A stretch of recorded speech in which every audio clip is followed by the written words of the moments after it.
So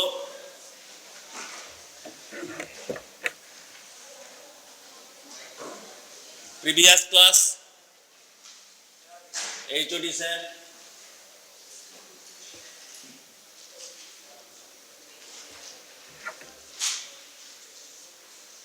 yesterday class কি ছিল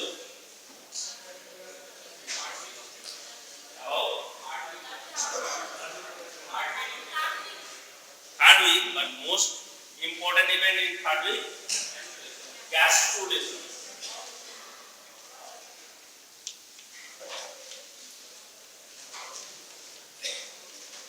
What do you mean by gastrulation? Anybody? Third germ layer. So first and second germ layers are formed during second week bilaminar germ disc. Then trilaminar germ disc, that is another germ layer that is called mesoderm. Which mesoderm?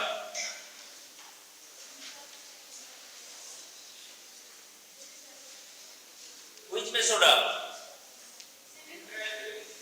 Intraembryonic mesoderm, or you may call it secondary mesoderm. It is not the primary mesoderm, because the primary mesoderm developed in the second week, that is called extraembryonic mesoderm, coming from the yolk sac cells. Yolk sac cells থেকে mesoderm formation হয়ে গেছে, সেটা আমরা দেখিয়ে দিয়েছি. We have already know about the secondary primary mesoderm, that is outside of the embryo, that is extraembryonic mesoderm. Like extraembryonic mesoderm split করে তো কিসে কে করে? Who split the extraembryonic mesoderm? Or extraembryonic coelom, a coelomic cavity that is formed in between the mesoderm and inside the mesoderm, and it splits into two layers. সেটা তুই জানিস, কারণ the developmental week যেটা ছিল 2 weeks, সেটা week of 2, বলে এই mesoderm দুটো ভাগে ভাগ হয়ে যাবে। তার নাম কি হবে? Who splits this intraembryonic mesoderm? Intraembryonic coelom. It is also a coelomic cavity.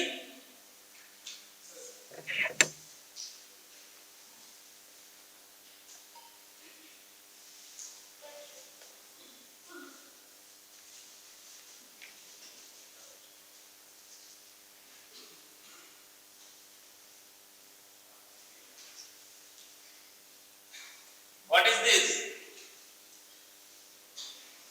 In second week, we are calling it epiblast, hypoblast, not the ectoderm or endoderm. After the completion of the second week, when you are going to the third week, at the beginning of the third week, another germ layer, that is mesoderm, coming from the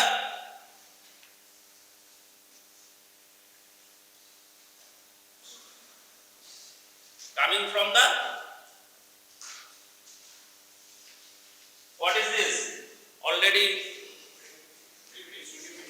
primitive streak. This primitive streak coming from the epiblast cells at the caudal end of the embryonic disc. Actually the disc কিরকম ছিল? Flat type of disc ছিল, circular disc. এখানে কি ছিল? What is this?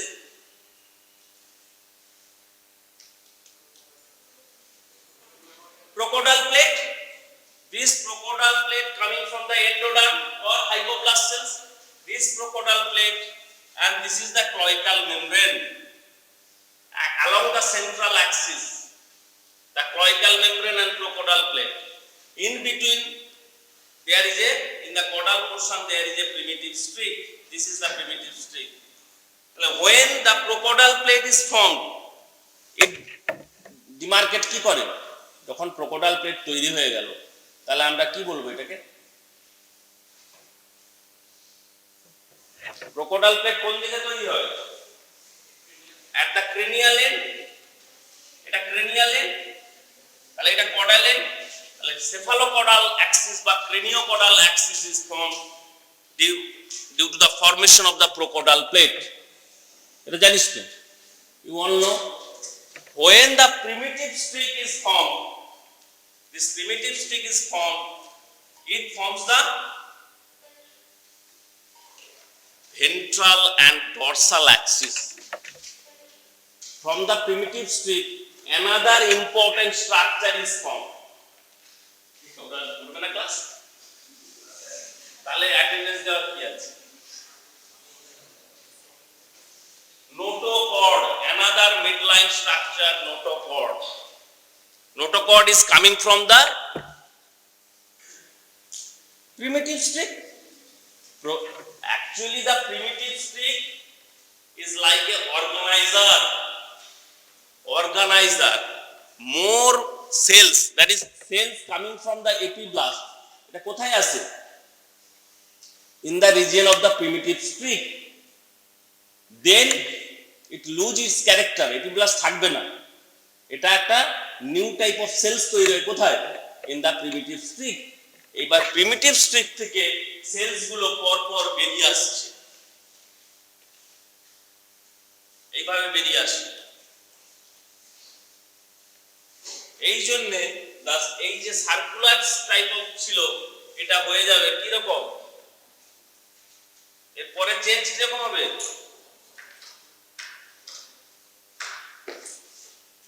It becomes the oval shaped. After that, the disc assumes the কিরকম? Pear shaped. Broad cephalic end and a narrow caudal end. কেন? Why? Pear shaped কেন হলো? কে বলতে পারবে কেন pear shaped ধরলো? Very good. Because in the head region, along the head region, more and more cells coming from this primitive streak. এই primitive streak এ অনেক বেশি সেল এখান দিয়ে চলে যায়, এখানে ক্রোকোডাইল প্লেট তৈরি করে। ক্রোকোডাইল প্লেটের ক্রেনিয়াতেও সেলস গুলো যায়। কোন cells? Cells of the primitive streak. Not only that, primitive streak থেকে সমস্ত কিছু তৈরি হবে। প্রিমিটিভ স্ট্রিক থেকে সমস্ত কিছু তৈরি হবে। এই intraembryonic mesoderm also is formed from the primitive streak cells. তাহলে এদের জন্মদাতা কে? He is the father of the ectoderm, endoderm and mesoderm. Father কে? কে জন্ম দেয়? Who give rise to these three germ layers?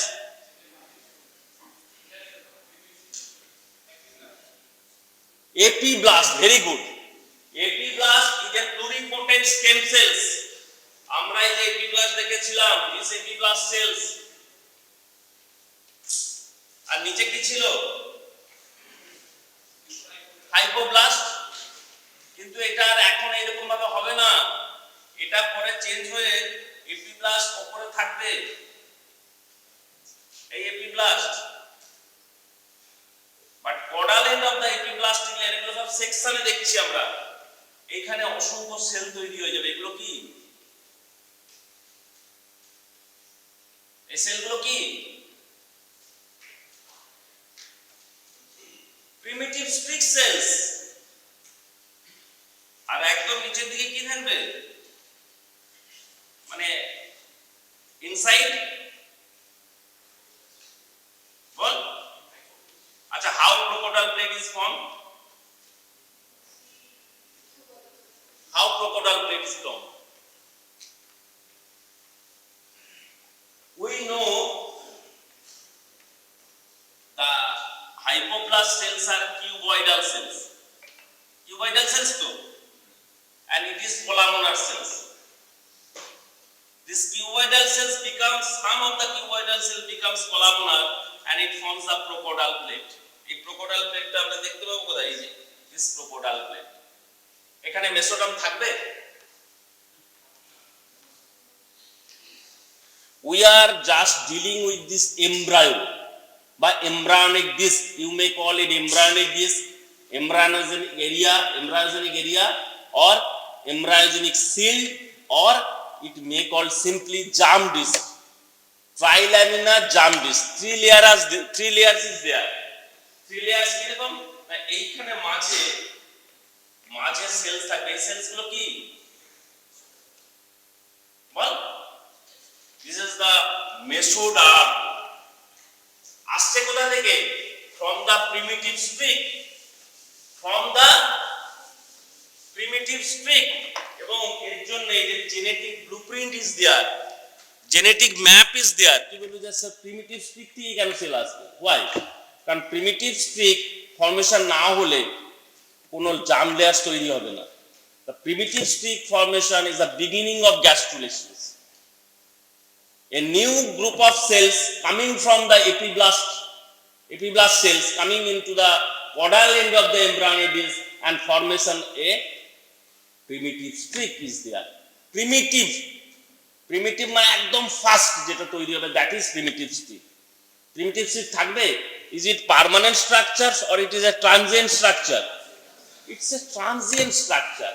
At the end of the 4th weeks, this primitive streak regresses, shrinks and disappears. If যদি persistent করে যায় কি হবে? If there is a persistence of these primitive streak cells in the caudal end of the embryonic disc, কি হবে? ফেট কি হবে? It forms a tumor. তোরা নামটা শুনেছিস?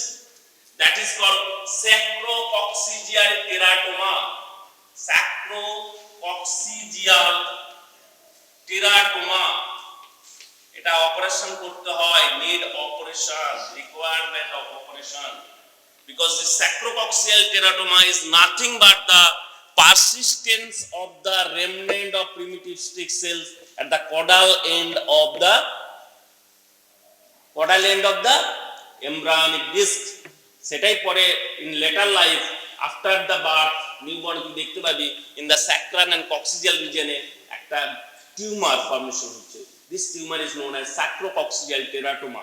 It's a malignant tumor. এটা লেবারে অবস্ট্রাক্টেড করতে পারে।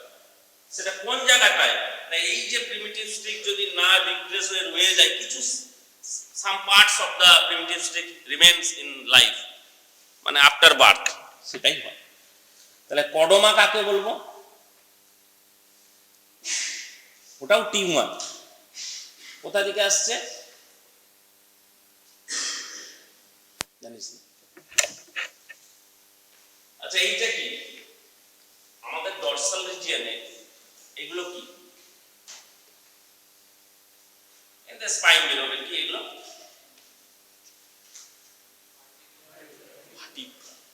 ভার্টিব্রা মানে এক্সিয়াল স্কেলিটন। এক্সিয়াল স্কেলিটন কে তৈরি করে?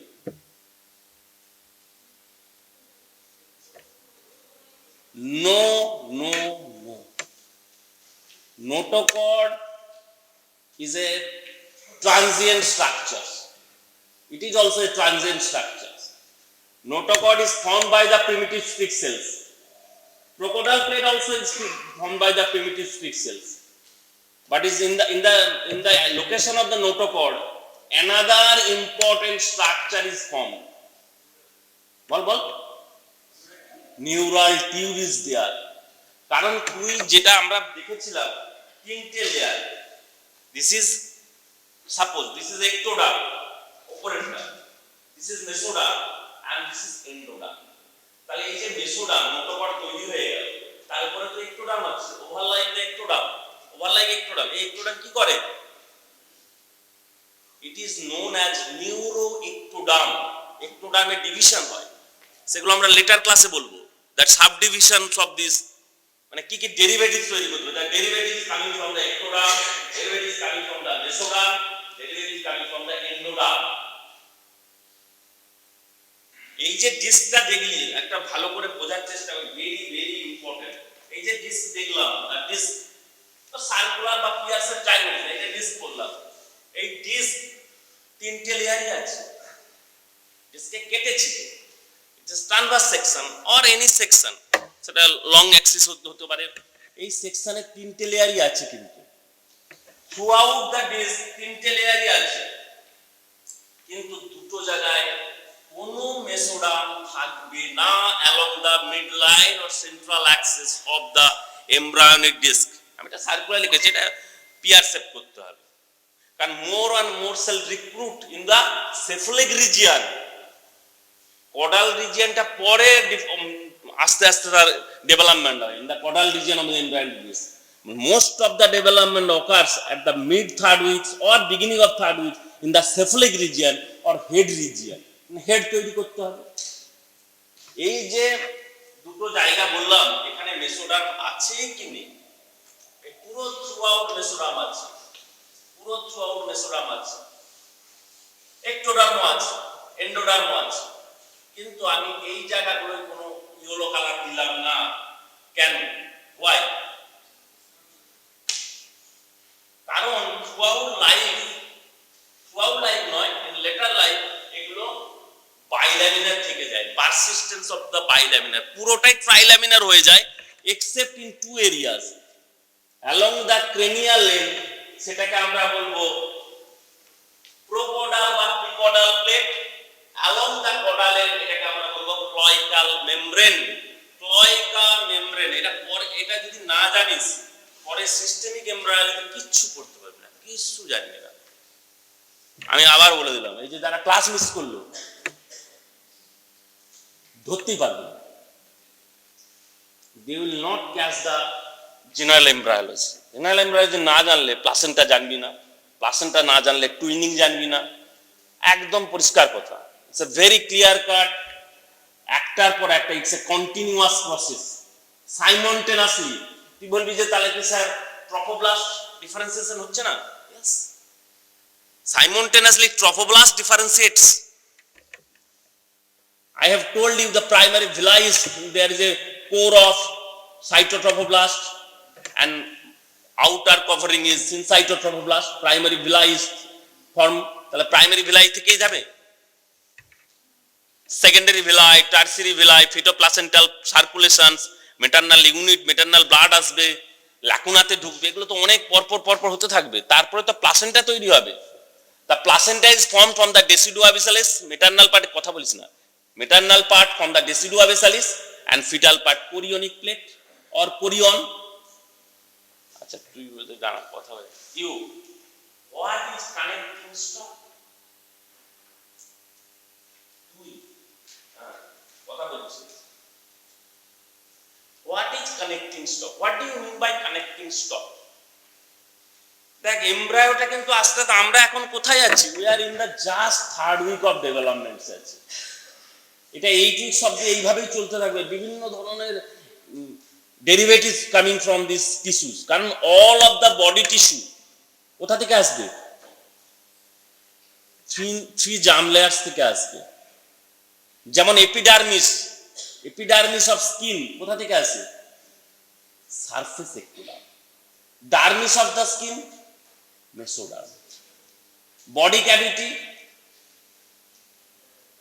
আছে তো, abdominal cavity is there, pericardial cavity is there, pleural cavity is there. Cavity গুলো কোথা থেকে আসবে?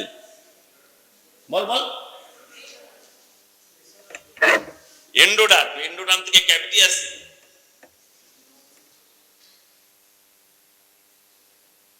Intraembryonic coelom or coelomic cavity, একদম গোড়াতে ছিল ক্লোজ টিউবের মতো, এইভাবে টিউবের মতো থাকে, like this.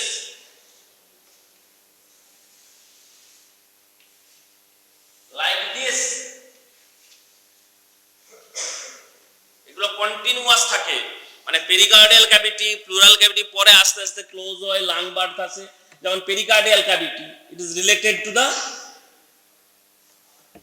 Heart, pleural cavity related to the lung, তবে লাংসের ডেভেলপমেন্টের সময় প্লুরাল ক্যাভিটি আস্তে আস্তে হয়ে যাবে, মানে ওখান থেকে ডিটাচ হবে ক্লোজ স্যাক থেকে। আবার pericardial cavity, when the abdominal viscera, যখন ফোরগার্ড, মিডগার্ড, হাইন্ডগার্ড, লিভার, স্প্লিন, আরো যে সমস্ত তৈরি হচ্ছে, সেগুলো সব আলাদা আলাদা হয়ে যাবে। In the later life, this coelomic cavity forms the কি pericardial cavity, pleural cavity and abdominal মানে peritoneal cavity is there. তাহলে আমি তোকে যদি বলি এই যে এরকম একটা ছবি আছে ওইটা দেখবি এখানে ক্রোকোডাইল প্লেট, হ্যাঁ, দিস ইজ প্রিমিটিভ, এগুলো জানিস তো, প্রিমিটিভ নোড, প্রিমিটিভ স্ট্রিক, এগুলো জানিস তো, প্রিমিটিভ টিপ জানিস তো, হ্যাঁ, primitive streak, primitive node, primitive pit, এগুলো জানিস তো,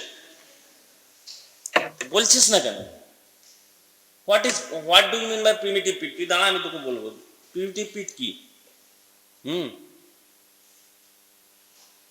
হ্যাঁ,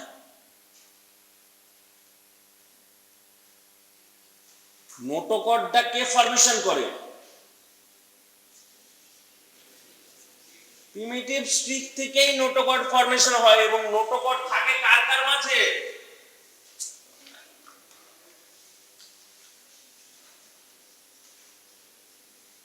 আচ্ছা দাঁড়া, এই ছবিতেই দেখাচ্ছি, এই তো ক্লয়কাল মেমব্রেন, স্ট্রিক, নোড, এই হচ্ছে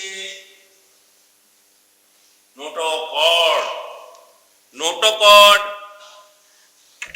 lies in the midline at the central axis of the embryonic disc in between the primitive node and crocodile plate. এইভাবে বলতে পারিস, the cranial to the primitive node and caudal to the crocodile plate. এই যে location, এটা হচ্ছে নোটোকর্ডের location. তাহলে notochord থাকবে কোথায়? ইধার উধারে থাকবে না, এজে থাকবে না, এমব্রায়োনিক ডিস্কের এজে থাকে না, ল্যাটারাল এন্ডেও থাকে না, at the central axis or midline axis of the embryonic disc, যেখানে ক্রোকোডাইল প্লেট ছিল আর ক্লয়কাল মেমব্রেন, প্রিমিটিভ নোড, পুরো এটা একটা যদি লাইন টানিস, এটা right and left halfs of the embryonic disc হয়ে যায়, right and left half. And also যেই নোটোকর্ড ফরমেশন হয়ে গেল, এটা তৈরি করবে ভেন্ট্রাল এন্ড ডরসাল, কারণ ভেন্ট্রাল স্ট্রাকচার হচ্ছে notochord, dorsal structure is a neural tube. তাহলে ভেন্ট্রো ডরসাল অ্যাক্সিস ফরমেশন হয়ে গেল। আর ক্রোকোডাইল প্লেট যখন তৈরি হয়েছিল তখন তৈরি হয়েছিল কি, the craniocaudal axis, at the cranial end prochordal plate তৈরি হবে। Some cuboidal cells of the hypoblast layer, hypoblast cells becomes columnar and forms in the crocodile plate. এই crocodile plate and cloacal membrane, crocodile plate পরে কি তৈরি করবে? There is a no intervening mesoderm, only ectoderm and endoderm is there. কি করে? একটা membrane তৈরি করে, that is called buccopharyngeal or oropharyngeal membrane. পরে এটা যখন আর্চ তৈরি হয়, কি আর্চ হয়? ফ্যারিংসের ডেভেলপমেন্টে pharyngeal arches is developed, যেখান থেকে টাং, প্যালেট, সমস্ত different types of structures are formed in the neck structures. শুধু এগুলো নয়, অনেক বংশ আছে pharyngeal arch থেকে, ওর অনেক কম্পোনেন্ট আছে, সেটা পরে লেটার। pharyngeal arches সঙ্গে এই যে প্রিমিটিভ মাউথের যে কানেকশন তৈরি হবে, কখন হবে? when there is a rupture of this buccopharyngeal membrane. buccopharyngeal membrane rupture করলেই তৈরি হয়ে যাবে কি, প্রিমিটিভ মাউথের সঙ্গে কমিউনিকেশন অফ দ্য প্রিমিটিভ ফ্যারিংস। পরে এটা আবার এক্সটেরিয়রের সঙ্গেও হয়, স্টোমোডিয়াম বলে একটা জায়গাতে পরে লেটার। আমি বলছি কি, buccopharyngeal membrane তো এখন শিখলি, ইন লেটার লাইফ যখন আমার লেটার ডেভেলপমেন্ট হবে, buccopharyngeal membrane আবার পড়তে হবে। তাহলে in the area of the buccopharyngeal membrane and cloacal membrane, এই cloacal membrane আবার দুটো ভাগে ভাগ হয়ে যায়, anal membrane and urogenital membrane, এই দুটো ভাগে ভাগ হয়ে যায়।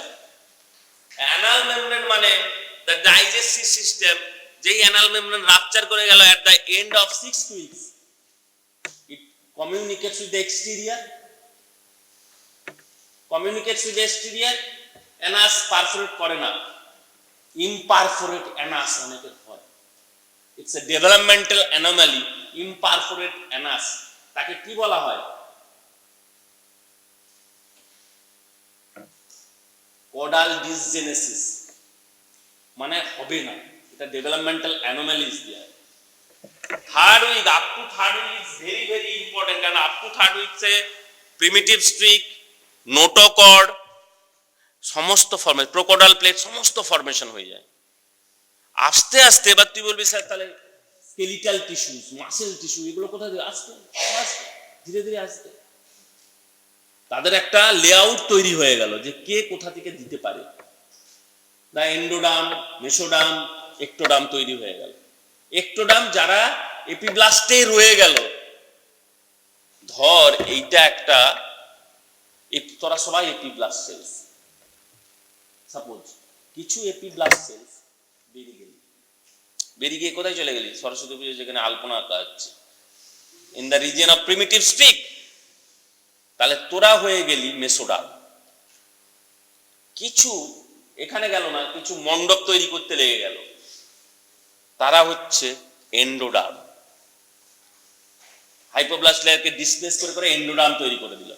যারা এখানে রয়ে গেলি, who those are here in this classroom, they are the epiblast, they forming the ectodam.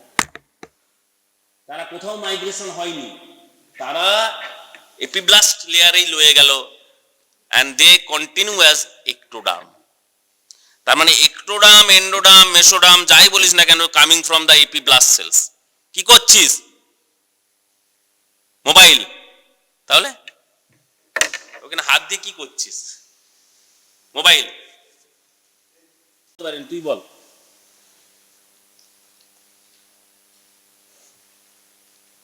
Connecting stock, তার মানে কিচ্ছু পড়িসনি, কিচ্ছু এইসব যাচ্ছিস, ভুলে যাচ্ছিস। কানেক্টিং স্টক কে বলতে পারবি? বল। Very good.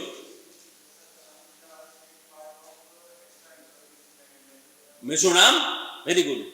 Which suspend embryonic disc or embryoblast. embryoblast থেকেই তো এগুলো তৈরি হয়, hypoblast, epiblast. Very good.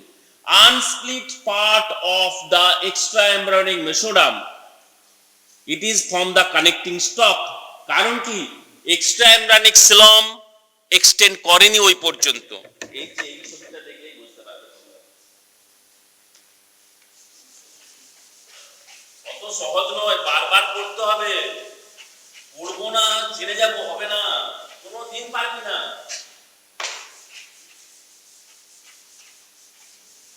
গ্যাস্ট্রোলেশন is very very important. এর উপরে থেকে থাকবে কি? অ্যামনিওটিক, এখানে ইয়ক স্যাক, তাহলে এর বাইরে থেকে কি থাকবে?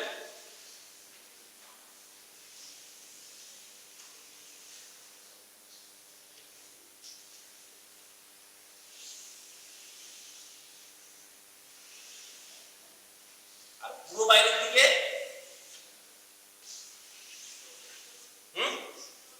ট্রফোব্লাস্ট, এরকম সেল থাকবে। আর আসছি না, তোরা সব জানিস ট্রফোব্লাস্ট। তাহলে তুই আমাকে একটা কথা বল, এই যে এটা সিলম, তো এটা হচ্ছে এক্সট্রা এমব্রায়োনিক সিলম। এখানে দেখ, খুব কায়দা করে দেখ একটা জিনিস, আমি তোকে অন্য ছবি দিকেও দেখাবো, এটা এই দিকে দেখাচ্ছি।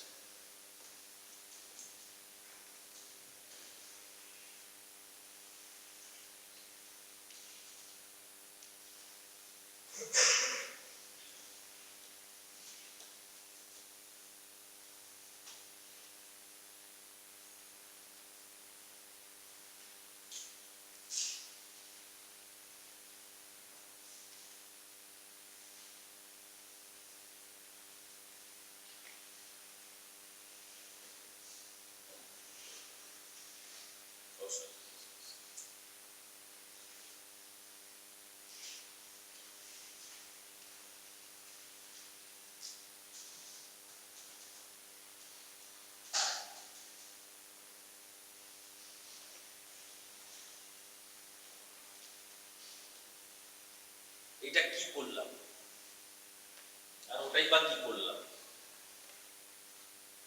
ইয়েলো কালার গুলো কি এখানে? হ্যাঁ, মেসোডার্মাল সেলস। তাহলে মেসোডার্মাল সেলস গুলো হচ্ছে কি? ইন্ট্রাএমব্রায়োনিক মেসোডার্ম বা সেকেন্ডারি মেসোডার্ম? তারাও দেখ কানেক্টিং স্টকের দিকে যাচ্ছে, towards the connecting stalk. And also এই সেলস গুলো হচ্ছে কি সেলস বল, এগুলো কি প্রিমিটিভ স্ট্রিক সেলস। আরে প্রিমিটিভ স্ট্রিক সেল থেকেই তো মেসোডার্ম তৈরি হয়, আবার এই সেলস গুলো কানেক্টিং স্টকের দিকে যায়। একটা যদি ইম্পর্টেন্ট জিনিস, এইটা কি দাঁড়া আমি জিনিস তোকে দেখাচ্ছি তাহলে বুঝতে পারবি। এটা কি আনলাম? প্রিমিটিভ নোড, প্রিমিটিভ পিট, প্রিমিটিভ স্ট্রিক। এই প্রিমিটিভ স্ট্রিক থেকে ভালো করে লক্ষ্য কর, প্রিমিটিভ নোডের ক্রেনিয়াল এন্ড থেকেও সমস্ত সেল যাচ্ছে উপরের দিকে। প্রিমিটিভ নোডের প্রিমিটিভ স্ট্রিকের ক্রেনিয়াল এন্ড থেকে এবং এর ল্যাটারাল এন্ড থেকে এই দিকেও সেল যাচ্ছে। মিড স্ট্রিক থেকে কিছু সেল যাচ্ছে, হ্যাঁ, আবার মোস্ট কোডাল পার্ট থেকেও কিছু সেলস আসছে ইন দা কোডাল রিজিয়ন। এটা ল্যাটারাল রিজিয়নে যাবে। তাহলে এই সেলগুলো কি তৈরি করে? এই সেলগুলো তৈরি করবে নোটোকর্ড। নোটোকর্ড এটাই হচ্ছে treatment of this primitive streak during gastrulations. এই জিনিসগুলো কি তৈরি করবে? এটা তো নোটোকর্ড তৈরি করলো উইথ দা ক্রোকোডাইল প্লেট। এটা কি তৈরি করবে? তিনটে ডিভিশন বলে দাও, ইন্ট্রাএমব্রিয়নিক ডিভিশন। এই তুই আবার অন্যদিকে তাকাচ্ছিস, মুখে পেন। ইন্ট্রাএমব্রিয়নিক মেসোডার্মের ডিভিশন বল, কটা বাজে রে? 40।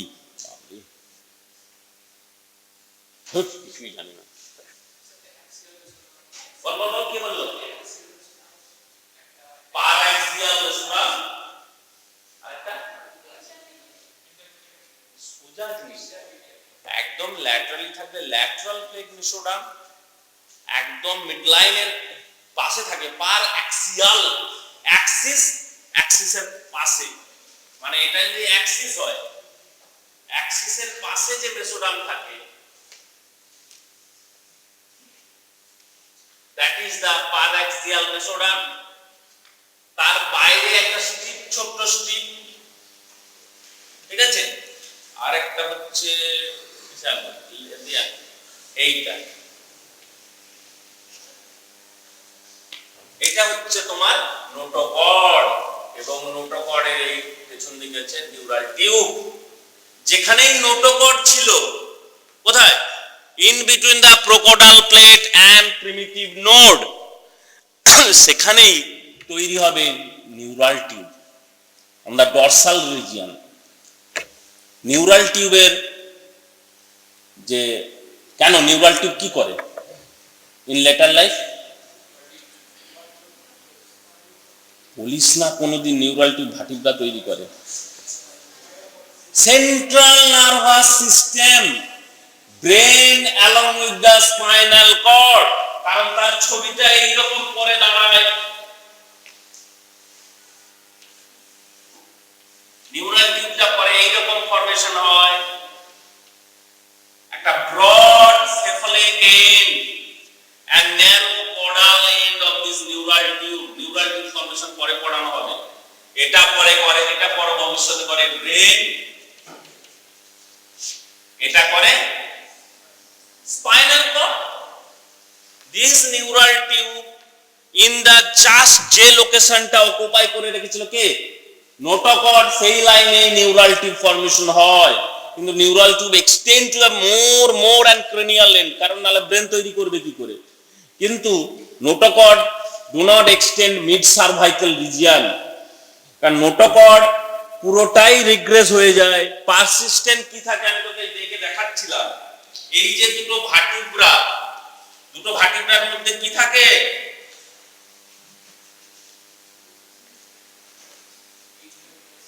বল বল, ইন্টার ভার্টিব্রার মাঝে ইন্টারভার্টিব্রাল, ইন্টারভার্টিব্রাল ডিস্ক। এই intervertebral disc is nothing but the remnant of notochord.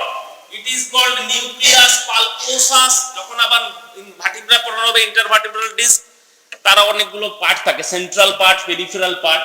এই nucleus pulposus of the intervertebral disc is formed by the notochord রয়ে গেল, বাকি সব আস্তে আস্তে আস্তে আস্তে সব চলে যাবে। আরেকটা থেকে চলে যাবে ফার্স্ট সার্ভাইকাল ভার্টিব্রার নাম কি, আর সেকেন্ড তোমার মাথা, ফার্স্ট অ্যাটলাস, সেকেন্ড অ্যাক্সিস, সেটাই বললি, ভেরি গুড। তো সেই অ্যাক্সিসের এরকম একটা মাথা থাকে, তারপরে এরকম রিং লাইক স্ট্রাকচার থাকে। এই মাথাটার নাম কি, ডেন্স। ডেন্স বলা হয়, ডেন্স। যখন আবার ভার্টিব্রা পড়ানো হবে তখন এটা পড়ানো হবে। The dens of the axis vertebra, সেখান থেকে একটি লিগামেন্ট এইভাবে চলে যায়, that is called apical ligament of the dens of the axis vertebra. It is nothing but the remnant of notochord. এছাড়াও আরো কিছু থাকে স্ট্রাকচার, তবে এই দুটো জেনে রাখ, nucleus pulposus and apical ligament, এটা নোটোকর্ডের। আর নিউরাল টিপ, যেই নোটোকর্ডের জায়গায় নিউরাল টিপ ফর্মেশন হলো, ইট ফর্মস দা সেন্ট্রাল নার্ভাস সিস্টেম। আরেকটা ইম্পর্টেন্ট জিনিস দেখানো হলো না নোটোকর্ডের। নোটোকর্ডের কি কি ডেভেলপমেন্ট স্টেজ আছে?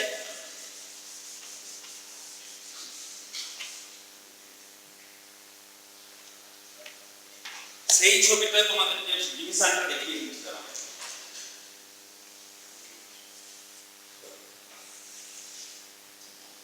এই উপরে থাকবে, আমি আর লিখছি না, এগুলো কি সেল? এগুলো থাকবে কোলামিনার সেল। মানে এই দিকটা কি, অ্যামনিওটিক ক্যাভিটি। আর এখানে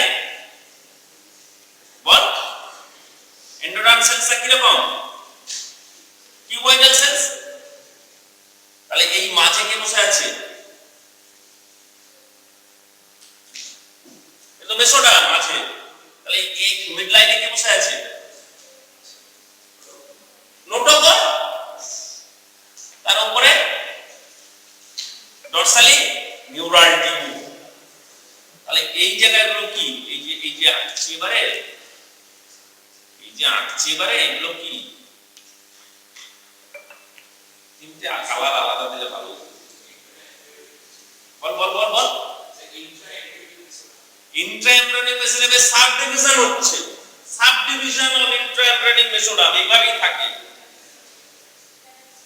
পারাক্সিয়াল, এই যে আমি এখানে দেখছিলাম, এটা পারাক্সিয়াল। তারপরে পেয়ে যাবো কাকে, ইন্টারমিডিয়েট ছোট্ট, তারপরে আবার একটু ল্যাটারাল প্লেট। তাহলে আরেকটা জিনিস আমাকে বলতো, এটা কি, হোয়াট ইজ দিস?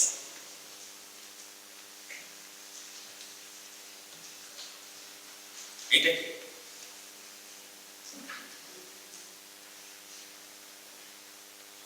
এই ইয়েলোটা, এইটা কি? Very good, because extraembryonic mesoderm communicates with the intraembryonic mesoderm. এটা মনে রাখবি। তার মানে একই ভাবে দেখবি, intraembryonic xylem communicates with the extraembryonic xylem, নালে হবে না তো। এই দুটোর কমিউনিকেশন হয়। আর এই যে তিনটি স্ট্রাকচার দেখলাম, 1 নম্বর পারাক্সিয়াল, 2 নম্বর ইন্টারমিডিয়েট, 3 নম্বর ল্যাটারাল প্লেট। এই সরি, 1 নম্বর যেটা পারাক্সিয়াল মেসোডার্ম করলাম, it forms the segmental muscles, যখন যেখানে যত মাসেলস পাবি, that is coming from the paraxial mesoderm, along with the dermis of the skin, along with the axial skeleton only, axial, not appendicular skeleton.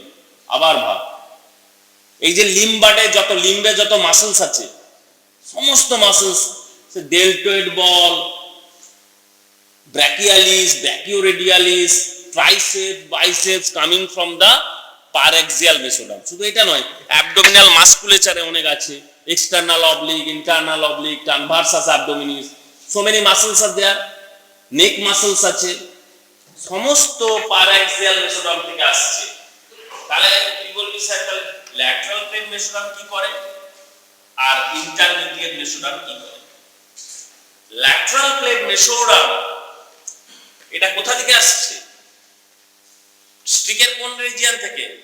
Mid Streak থেকে, sorry mid Streak থেকে intermediate গুলো বললাম, mid Streak থেকে intermediate, আর তারপরে কোডাল থেকে এই দিকে এই যে সেলস গুলো আসছে এগুলো হচ্ছে ল্যাটারাল প্লেট, এটা ল্যাটারাল ইন্টারমিডিয়েট, আর এটা হচ্ছে ল্যাটারাল প্লেট মেসোডার্ম করে। এই ল্যাটারাল প্লেট মেসোডার্ম থাকবে ইন দা ট্রাঙ্ক রিজিয়নে, কিন্তু এটা তৈরি করে কি অ্যাকচুয়ালি? ল্যাটারাল প্লেট মেসোডার্ম কি তৈরি করে? Heart and major blood vessels of the body.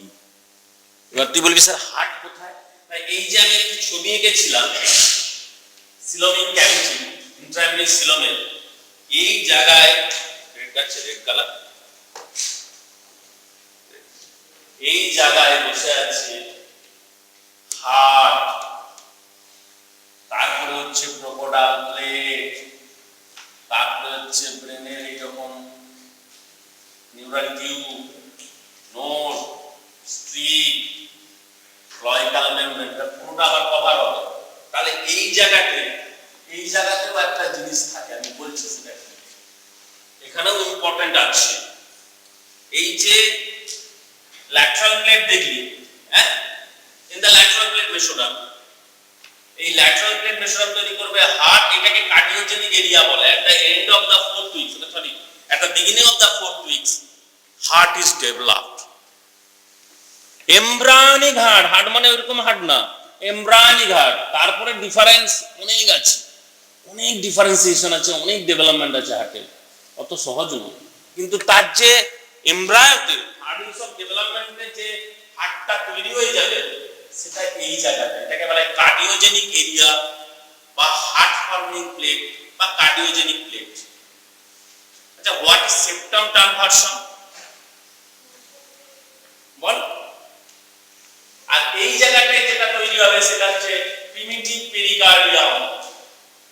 Pericardium হার্টকে cover করে থাকবে, পরে আবার যখন হার্টের ডেভেলপমেন্ট হবে এখান থেকেই আসবে, অত সহজ নয়। এই থার্ড উইকসে পেরিকার্ডিয়াল ক্যাভিটি, পেরিটোনিয়াল ক্যাভিটি এগুলো সব ক্লোজ থাকে, আস্তে আস্তে অ্যালং দা হার্ট এরিয়া, হার্টে চারপাশে পেরিকার্ডিয়াম চলে আসে, সেটা এখান থেকেই আসবে। আর সেপ্টাম ট্রানভার্সাম কি সেটা আরেকটা ছবিতে দেখাতে হবে। এইবার কি বলবি স্যার, তাহলে ইন্টারমিডিয়েট মেসোডার্ম কি করে? ইন্টারমিডিয়েট মেসোডার্ম ইন লেটার লাইফে তৈরি করবে genital and urinary structures, kidney, urinary bladder, সমস্ত ইউরেটার সব ইন্টারমিডিয়েট মেসোডার্ম থেকে আসবে। আবার যখন পড়ানো হবে সিস্টেমিক এমব্রায়োলজি, অর্থাৎ genitourinary development, genital and urinary development, urinary system, সেটা coming from the intermediate mesoderm in the lower part of the trunk. Kidney ওই জন্য সবসময় অ্যাবডোমেনে থাকে। টেস্টিস কোথায় থাকে? শুরু হয় অ্যাবডোমেন, গোনাডস শুরু হয় অ্যাবডোমেন, গুবারনাকুলাম দিয়ে আস্তে আস্তে ওকে ডিটেক্ট করতে করতে তার নির্দিষ্ট পথে পৌঁছে দেয়। আরেকটা তুই আমাকে বল, from where the germ cells, that is sperm cell and ওভারিতে যেটা থাকে কি বলে ওভাম, এটা কোথা থেকে তৈরি হয়? এই স্পার্মাটোগোনিয়াম, উগোনিয়াম, সেগুলো পড়েছো তোমরা? সেগুলোর আলটিমেট ফাদার কে? বল বল বল। না না কি একটা বলছি, বল বল না। না আরেকটা কি পি দিয়ে কি একটা প্রাইমোরিয়াল জার্ম সেল বা প্রিমোরিয়াল জার্ম সেল, যাদেরকে আমরা টার্ম করি পিজিসিএস। এই পিজিসিএস ও এইখান থেকেই তৈরি হয়ে যায়, প্রিমিটিভ স্প্লিট সেল থেকে, in the wall of the yolk sac. অত সহজ না, প্লুরিপোটেন্ট স্টেম সেল থেকে অনেক কিছু তৈরি হয়, একটোডার্ম, এন্ডোডার্ম, মেসোডার্ম, তারপরে এইসব প্রাইমোরিয়াল জার্ম সেলস। তাহলে এবার তুই বলবি স্যার হার্টটা তাহলে কোথায় তৈরি হয়? হার্ট তো mesoderm, heart is coming from the mesoderm. কোন মেসোডার্ম? হ্যাঁ ল্যাটারাল, আমি আবার বলছিলাম না যে ইন্ট্রাএমব্রায়োনিক সিলম ইজ দেয়ার, সেই ইন্ট্রাএমব্রায়োনিক সিলম কার মধ্যে ঢোকে? ল্যাটারাল প্লেট মেসোডার্মের মধ্যে একটা, তার মানে এখানে একটা ক্যাভিটি ফর্মেশন হয়ে যাবে, এটা পরে দেখাচ্ছি ছবি করে। সেই ছবিটা হচ্ছে এইরকম। এগুলো বুঝতে পেরেছো? এগুলো কি করবে? এই সেলস গুলো কি করে? যেগুলো cranial end of the node and lateral end of the node and cranial end of the primitive stick থেকে যাচ্ছে, তারা কি করবে? paraxial mesoderm, এই তো ভালোই বলেছি, paraxial mesoderm। যেগুলো মিড স্টিক থেকে যাচ্ছে ইন্টারমিডিয়েট মানে মাঝে থাকবে মিড স্টিক, আর কডাল এন্ড থেকে যাবে lateral, আর মোস্ট কডাল পার্ট থেকে, সেখান থেকে তো ইন্ট্রাএমব্রায়োনিক মেসোডার্ম যাচ্ছে। তারা কোথায় যাচ্ছে? তারা Incorporated into this connecting stock. Connecting স্টকে ইন্ট্রাএমব্রায়োনিক মেসোডার্ম এন্ড এক্সট্রাএমব্রায়োনিক মেসোডার্ম দুটোই পাবে। কানেক্টিং স্টক পরে আম্বিলিকাল কর্ড ফর্মেশন করে, যখন ব্লাড ভেসেলস এসে জুড়ে যায় তখন আম্বিলিকাল কর্ড। তার মানে আবার সেই প্লাসেন্টা যখন ডেভেলপমেন্ট হবে আম্বিলিকাল কর্ড জানতে হবে। সেই connecting stalk is a future umbilical cord. সেখানে ইন্ট্রাএমব্রায়োনিক মেসোডার্মও থাকবে, আর এই পার্টটা হচ্ছে এক্সট্রাএমব্রায়োনিক মেসোডার্ম। অন্য কালারে এক্সট্রাএমব্রায়োনিক মেসোডার্ম কি? এটা তো extraembryonic mesoderm, unsplit part of the extraembryonic mesoderm. তেমনি একই ভাবে তোমরা যেমন দুটো পড়েছিলে সোমাটোফ্লুরিক এন্ড স্প্ল্যাঙ্গনোফ্লুরিক লেয়ার, একটাকে ভিসেরাল একটাকে প্যারাইটাল বলছো এক্সট্রাএমব্রায়োনিকের ক্ষেত্রে, ইন্ট্রাএমব্রায়োনিকের ক্ষেত্রেও তাই। সেটা ছবি আঁকলে বুঝতে পারবে। সেটা ছবি কোথায় আঁকা যায়? এখানে আঁকে পড়তে হবে। আমি আবার বলছি এগুলো নালে কিন্তু কিছু জানতে পারবে না, পড়তে হবে দেখে।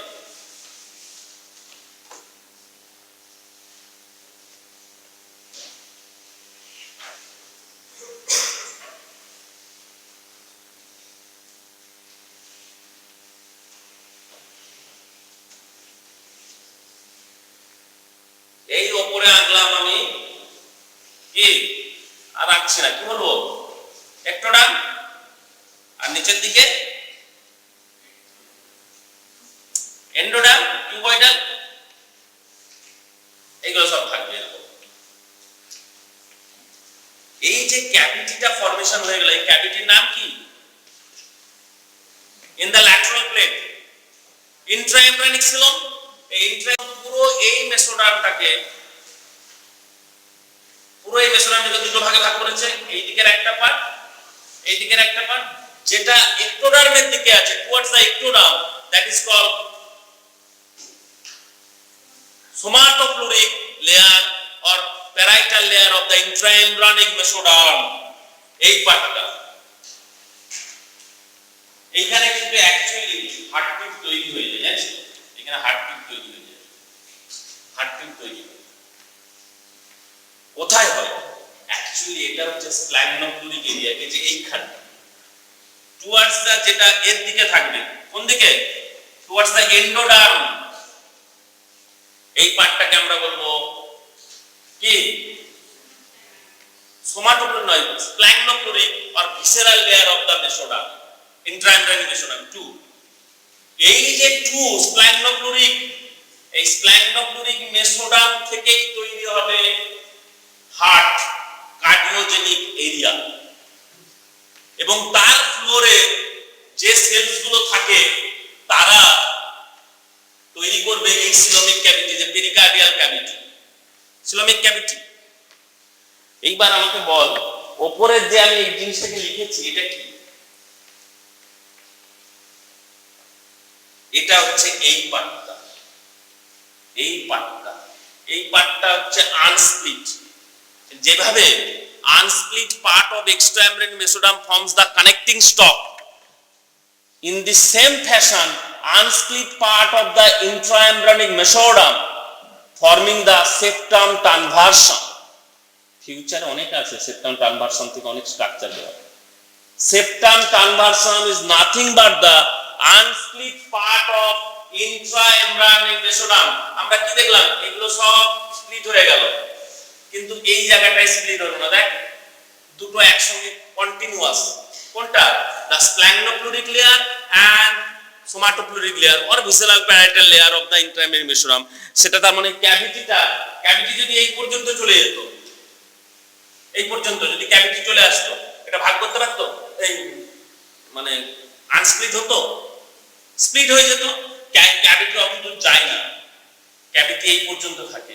তাহলে cranial end of the cardiogenic area, এটা ক্রেনিয়াল উপরের দিকে, সেখানে যে part of the intraembryonic coelom সেখানে এক্সটেন্ড করে না, ফলে সেখানে there is a no splitting of this intraembryonic mesoderm, তারা রয়ে যায় কন্টিনিউয়াস। ঠিক একই ভাবে যেমন দেখলাম না যে এই মেসোডার্ম কিন্তু ক্রোকোডাইল প্লেট এন্ড ক্লয়েকাল মেমব্রেনেও যেতে পারে না, এই মেসোডার্ম। আর এখানে ক্যাভিটি, এটা ল্যাটারাল প্লেট মেসোডার্মের ক্ষেত্রে বলছি, কিন্তু ল্যাটারাল প্লেট মেসোডার্মের মধ্যে ক্যাভিটি ফর্মেশন হয়, পুরো মেসোডার্মের মধ্যে নয়। কিন্তু আবার বোঝার চেষ্টা কর, only in case of lateral plate mesoderm there is a coelomic cavity. This lateral plate mesoderm পরে তৈরি করবে heart along with the blood vessels। এই coelomic cavity, এই যে এটা পেরিকর্ড, এটা হচ্ছে primitive pericardial cavity বা pericardium, এগুলো হচ্ছে peritoneal। এখানে কিন্তু কি বলছি স্যার, তাহলে প্লুরাল কোথায়? প্লুরাল আসবে যখনই তোমার একটি লাং বার্ড তৈরি হয়ে যাবে, লাং প্লুরাল ক্যাভিটির মধ্যে ঢুকে যাবে। সেটা আবার লাংসের development, respiratory system development, lungs trachea কিভাবে আসছে সেগুলো তখন পড়ানো হবে। ট্রাকিও ইসোফিজিয়াল গ্রুভ ইজ দেয়ার, ইসোফিগাস কিভাবে আসছে, স্টোমাক কিভাবে, সেগুলো তো সব, কারণ এরকম তো ডিস্ক এরকম থাকবে না, এই হবে কি, এটাকে কি বলে, এটাকে কি বলে? ফোল্ডিং। ফোল্ডিং হয়। Folding is a very very important for embryo, না হলে কোনো কিছু তৈরি হবে না। সো দিস ফোল্ডিং, আবার ফোল্ডিং অনেক রকম ফোল্ডিং হয়। ফোল্ডিং তুই যেভাবে করতে পারিস, আমরা একটা কোনো জিনিসকে ফোল্ডিং করি তো সেই ফোল্ডিং হবে এমব্রায়োতে। এটা তার আগে, ফোল্ডিং এর আগেই সব ঘটনা ঘটে। এই যে নোটোকর্ড বলছিলাম না, নোটোকর্ডের কতগুলো স্টেজ আমি ভুলে গেলাম বলতে। কি কি স্টেজ হয় নোটোকর্ডে? প্রথমে একটা কর্ড লাইক স্ট্রাকচার তৈরি হবে, এই যে নোটোকর্ড, ধরো এটা নোটোকর্ড, হ্যাঁ, তার নিচে কি থাকবে? এটা কি বল? নোট। এইটা ধর, তার উপরে ক্রোকোডাইল প্লেট, এইটা নোটোকর্ড এনসি। এই নোটোকর্ডটা কি বললি স্যার, এইভাবে কিভাবে আমি বুঝবো? বোঝা যাবে, তাহলে তোমাকে দুটো লেয়ার রাখতে হবে। আবার ছোট্ট করে একটা দেখ, প্রথমে কোলামিনার সেলস, হ্যাঁ, তারপরে কি হবে? Stick sales. স্টিক সেলস মাঝে একটা জায়গা দিয়ে দিলাম, তারপরে আমি কি করলাম? Cuboidal sales. কিউবয়েডাল সেলস হতে হতে আবার কোলামিনার বিকামস কোলামিনার, এটা ক্রোকোডাইল প্লেট করলো, আবার এখানে কিউবয়েডাল সেলস। আর রাখছি না, তাহলে এই স্টিক সেলস গুলো আস্তে আস্তে এইভাবে এই দিকে আসে। স্টিক সেলস গুলো কোথায়? ইন দা মেসোডার্ম অফ এরিয়াতে আসবে, in between the ectoderm and endoderm. তার মানে এইগুলো অসংখ্য এরকম সেল তৈরি করবে পরবর্তী ক্ষেত্রে, এবং এখানে একটা গ্রুপ তৈরি হয়ে যাবে প্রিমিটিভ স্টিকের মধ্যে। গ্রুপটির নাম কি? এই গ্রুপ ফরমেশন হয়ে গেল প্রিমিটিভ পিক। এই তো primitive.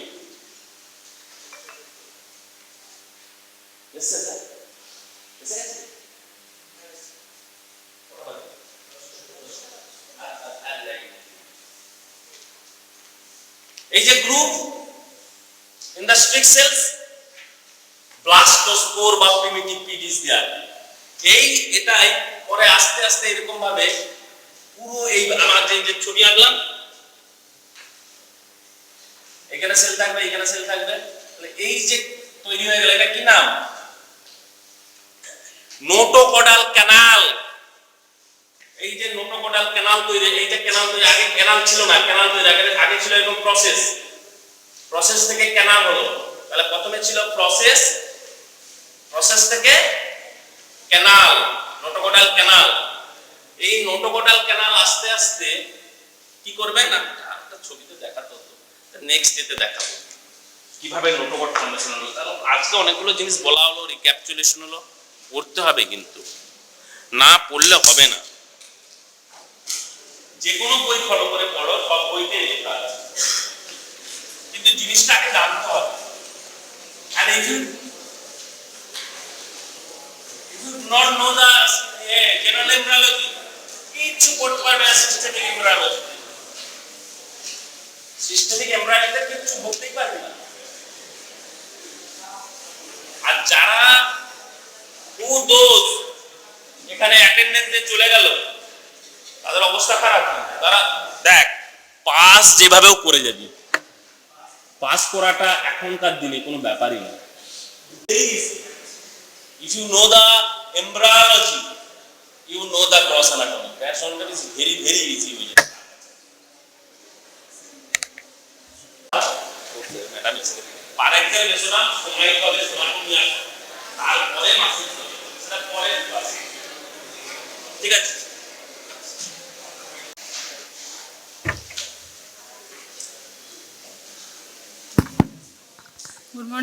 Good morning everyone.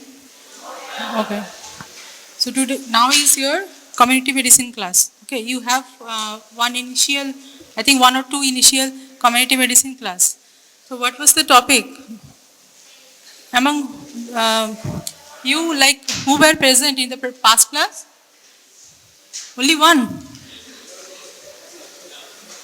only two, three, four, 5, 6. Okay, so what was the topic last class? Just a quite like quick revision. What was the initial class, first class? Previous class, what was the topic?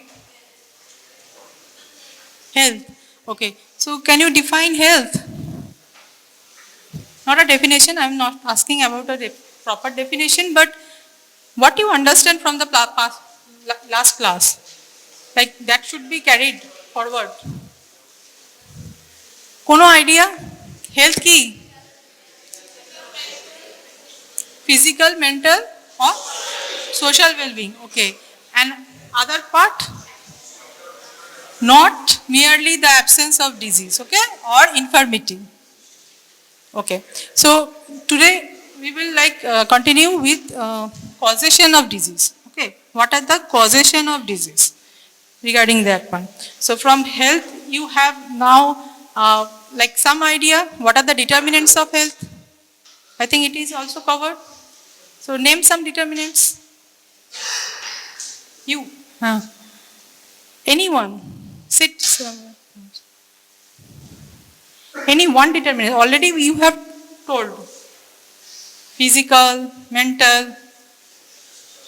social. So regarding related to that only. Like in the physical part, what can be the determinant of health?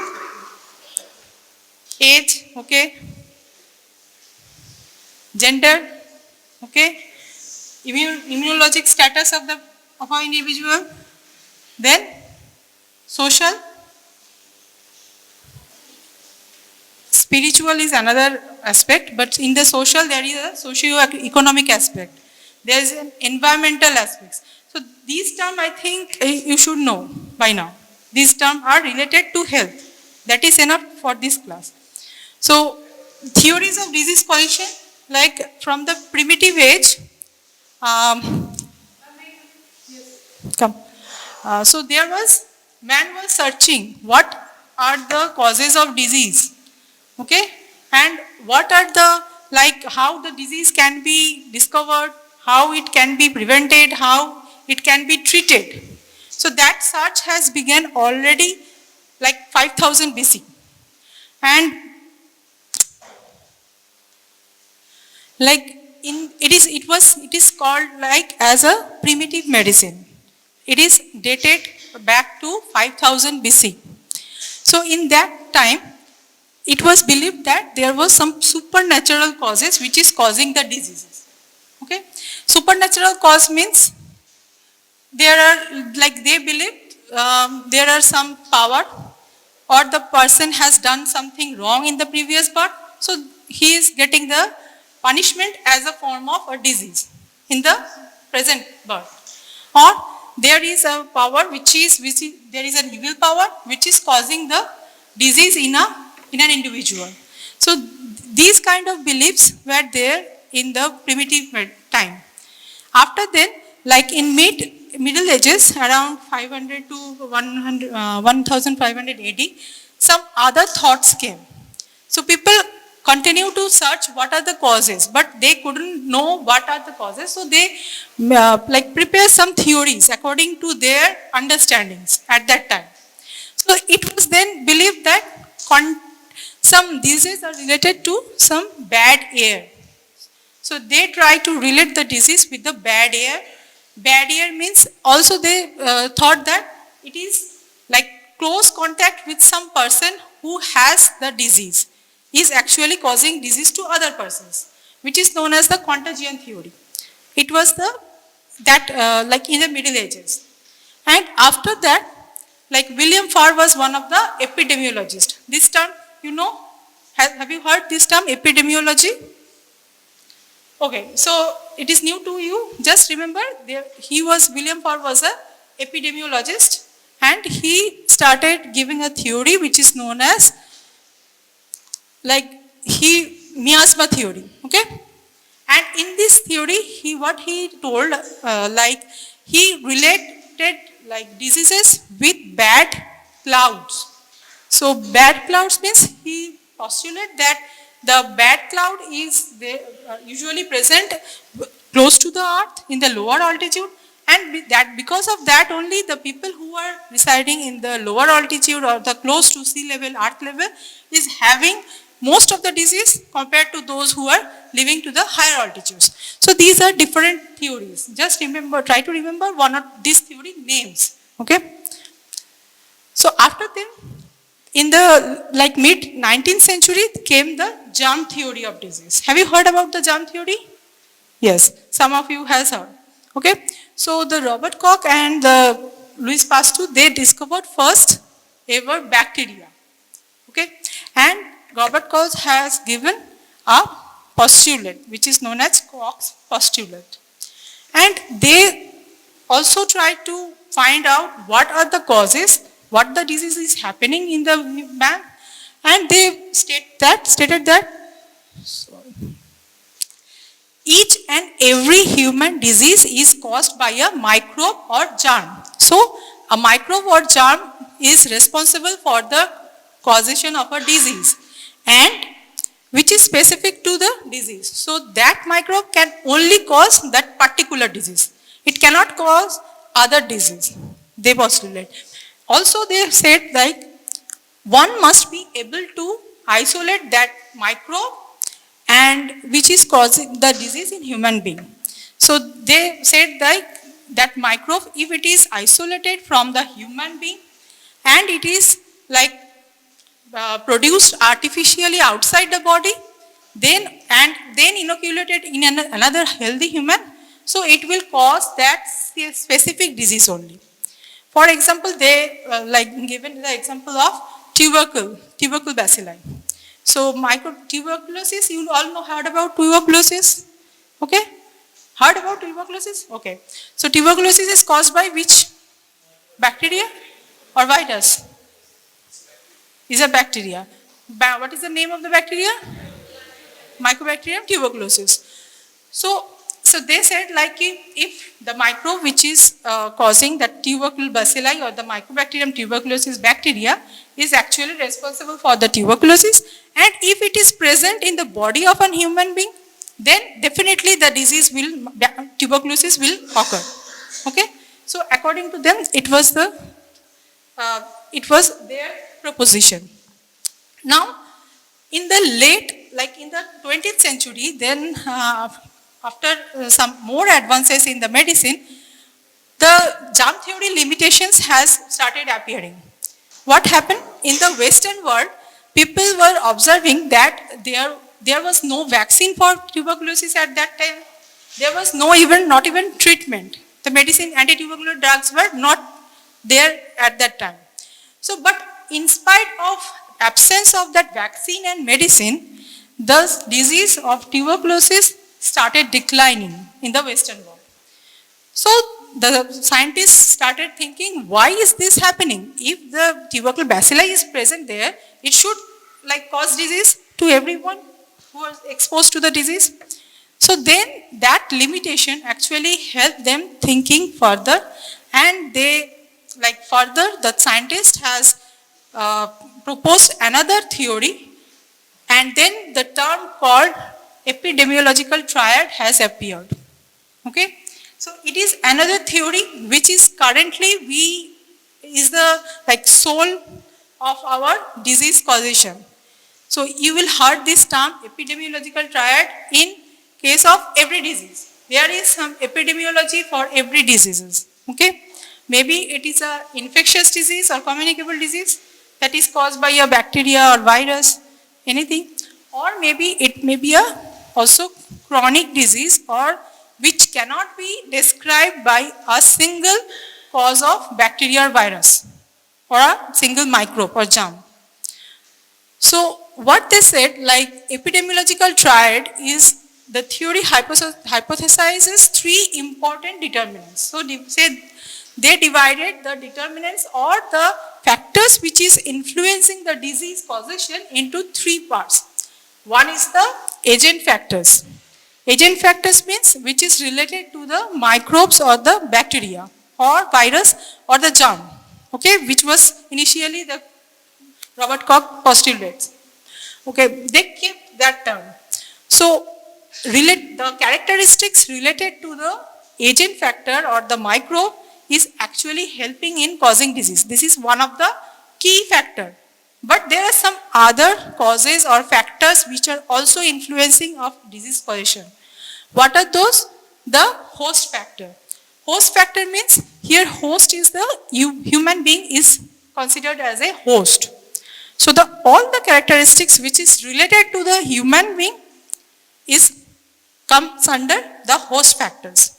That factors can be, you have said, like it can be age, it can be gender, it can be the immunologic status of the person, the nutritional status, all the factors which is related, like lifestyle, the behavioral factors, all these factors are related to the human being, individual human being.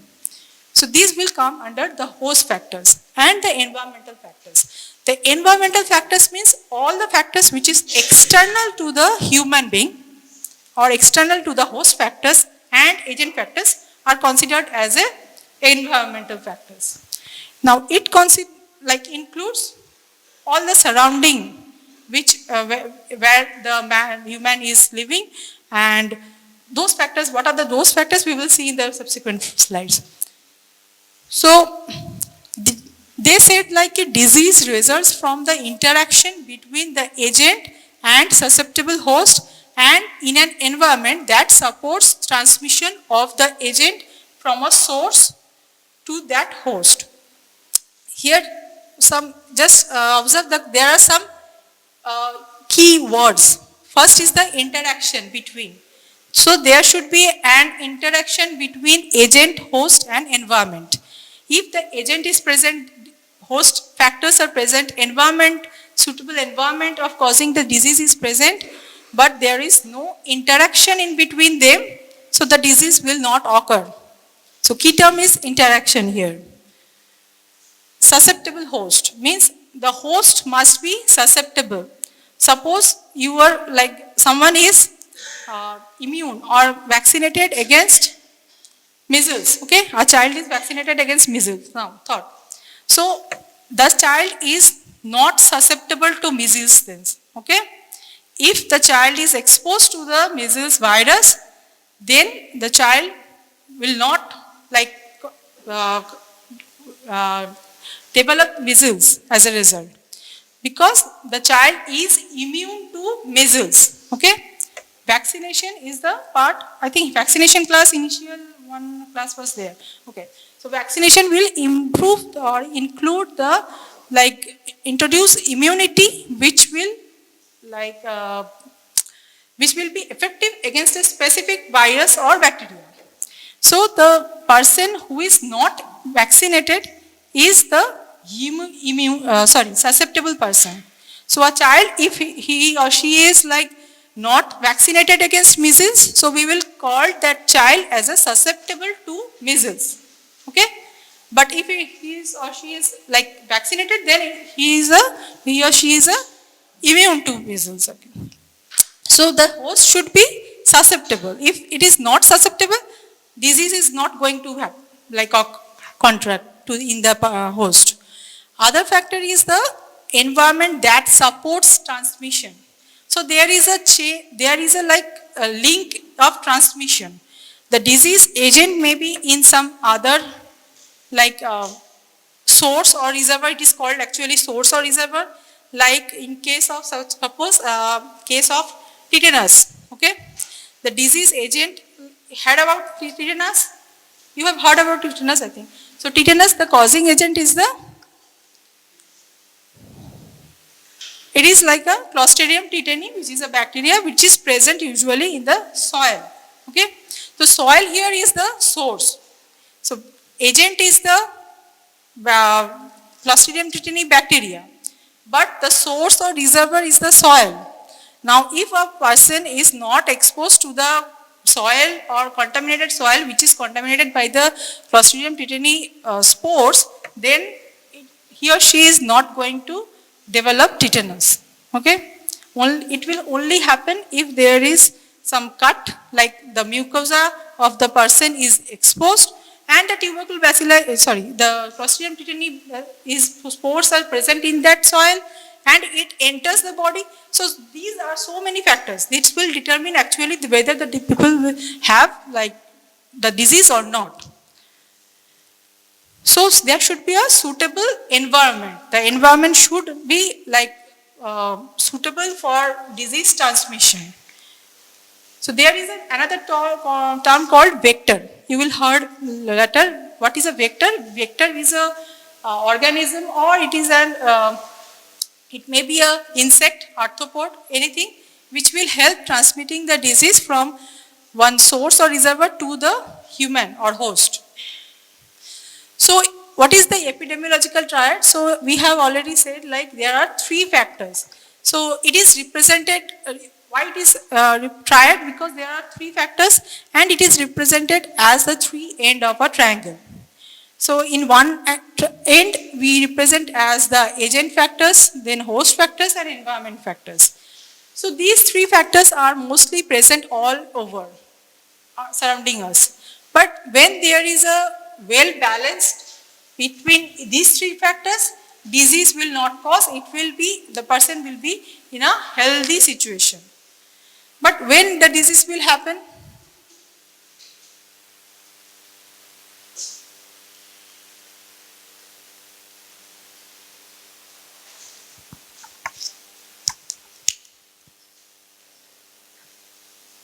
okay, so when there is a disbalance between these factors, like suppose agent factor is present, microbe is present, host has immunity, but there are some environmental factors which is helping the host or human to be exposed to the agent factors. For example, take an example as a tuberculosis. So nowadays we know that not every person who is like exposed to tubercle bacilli will develop the disease, tuberculosis. Only 10% of the population who is exposed are actually developing tuberculosis. So why it is so? It is because there is a well balance. If the person, the tubercle bacilli is present, but the person is having a good immunity, nutritional status, there is like enough ventilation in the room, there is no overcrowding, there is no poverty that actually affects the nutritional status. So if these all three factors are, these factors are maintained, then there will be no tuberculosis. All of us are more or less like exposed to tubercle bacilli, but we are not contracting the disease. So, but suppose there is presence of tubercle bacilli, but the same amount of bacilli is like exposed to a individual who is malnourished or undernourished. Okay, immune status is diminished, or the environment that is the rooms are they are residing is actually ill ventilated or overcrowded. So these are the factors which may help in transmission of the tubercle bacilli and actually causing the tuberculosis in that person. So the same tubercle bacilli in a room, someone may get the tuberculosis, but other person in that residing in the same room may not have the disease. So there are some factors. So this is actually known as epidemiological triad. So what are the agent factors? It is the first link in the chain of transmission. The chain of transmission means, we mean like there is a there is an agent which is then, so just see like the chain of transmission is there is an agent which is then transmitted, okay. Transmission is happening through maybe vector, and following the transmission there is a susceptible host and they are exposed and then they are developing the disease. So this is the chain of transmission. If this continue to happen one by one, and then actually the disease will be developed. Otherwise, if there is like one is absent, there is no exposure, no disease, there is no like transmission, there will be no disease. So this is the chain of transmission, just try to remember it. So the agent is the first link. So it should be present. It is a must factor. It can be like, already we have seen, like it can be micro-infectious disease like bacteria, virus, fungi, or anything physical. Nowadays physical injury, chemical injury, all these factors are like taken as a agent factor. So they must be present to occur the disease, and it is a must factor, and various factors influence the disease occurrence are the pathogenicity and the dose of agent. Just pathogenicity is the ability of the agent which through which the microbe is actually able to contract the disease in the susceptible host. So the ability. If the ability or the pathogenicity is higher for a like bacteria or virus, the disease will easily, like definitely will be transmitted to the susceptible host. But if pathogenicity is low, then may or may not be the disease may occur. Then the dose of agent, like there is how many like bacilli or the how many virus, the what load or the bacterial load is actually will determine whether the disease will ever occur or whether what is the severity of the disease. It will be determined. It will determine that one. So the next factor is the host factor. Okay, host factors. Battery host factor refers to the human who can. So human characteristics are the host factors. So that can be divided into biological factors, which are like we have genetic composition, the nutritional factors, the other immunologic status, anatomic structure. Anatomy, I think have started anatomy. Okay. Then there are some social and economic characteristics also, which are the socio-economic status. Remember, I asked you what are the determinants of health. So those factors like socio-economic status, education, occupation, that's also like determine whether the person will be developing the disease or not. Okay, how? Like if person is of low socio-economic status, usually we assume that the person cannot afford good food, okay, nutritious food. So nutrition will be like depleted, nutritional status will be reduced, and that will like expose them to developing so many diseases like tuberculosis. Other lifestyle factors like physical traits, living habits, physical exercise, use of smoking, alcohol, these are the behavioral factors which also determine whether the person will be like susceptible to the disease or not. These factors are mainly responsible for the non-communicable disease or the chronic diseases, not for the infectious disease. Next, environment. So environment refers to the extrinsic factors. We have seen it can be physical or biological. The physical factors may be like air, soil, sound, everything surrounding us is the physical environment. So how it can affect us? There is air pollution, okay? Pollution for everything. There is air pollution, there is soil pollution, there is like sound pollution, housing. If the housing, build of the housing is poor, it is not well built or cemented, like thatched house, okay?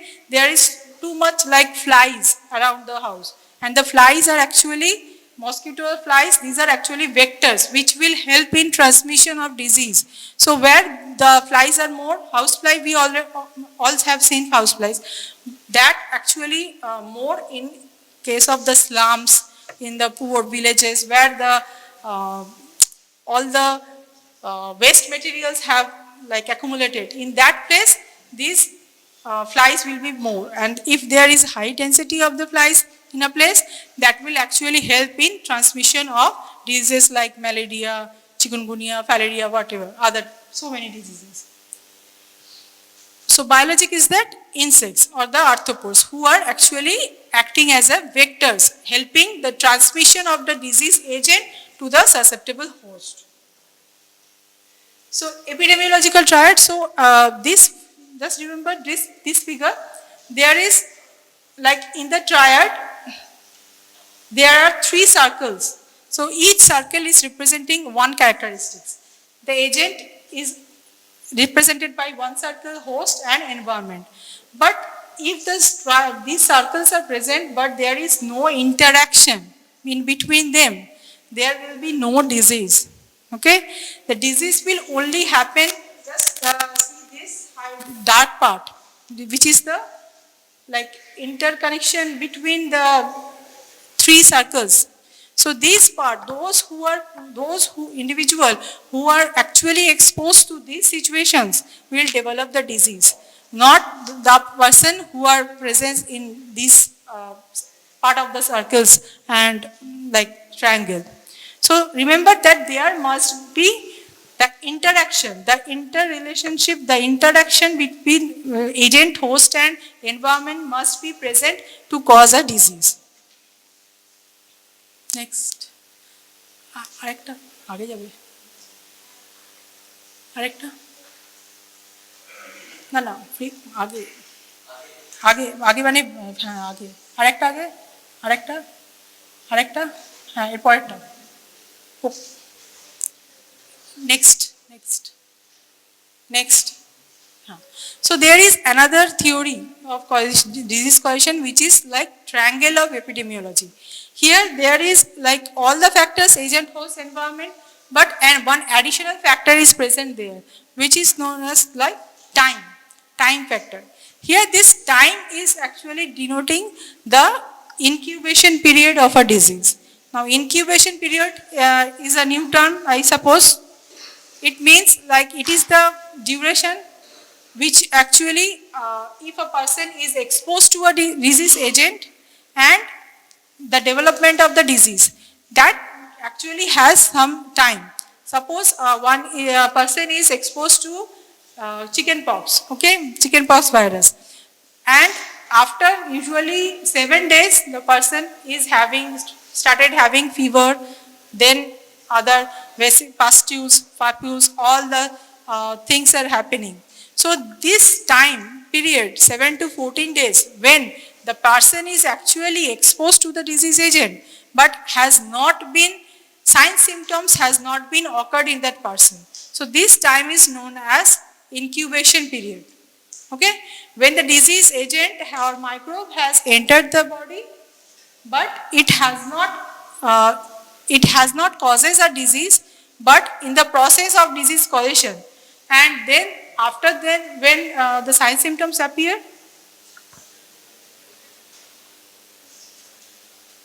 that is actually incubation period.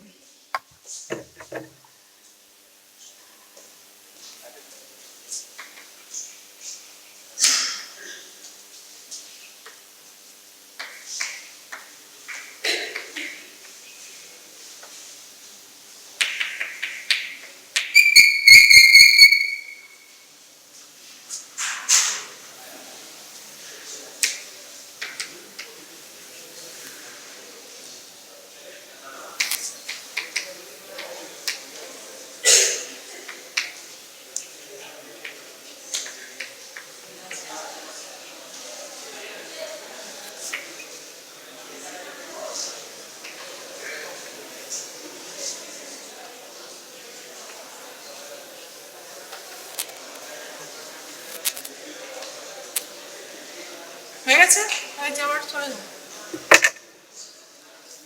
So just look at যারা আছো এখানে এইদিকে just তো তার মানে কি আমি যেটা বললাম ইনকিউবেশন পিরিয়ড এটা হচ্ছে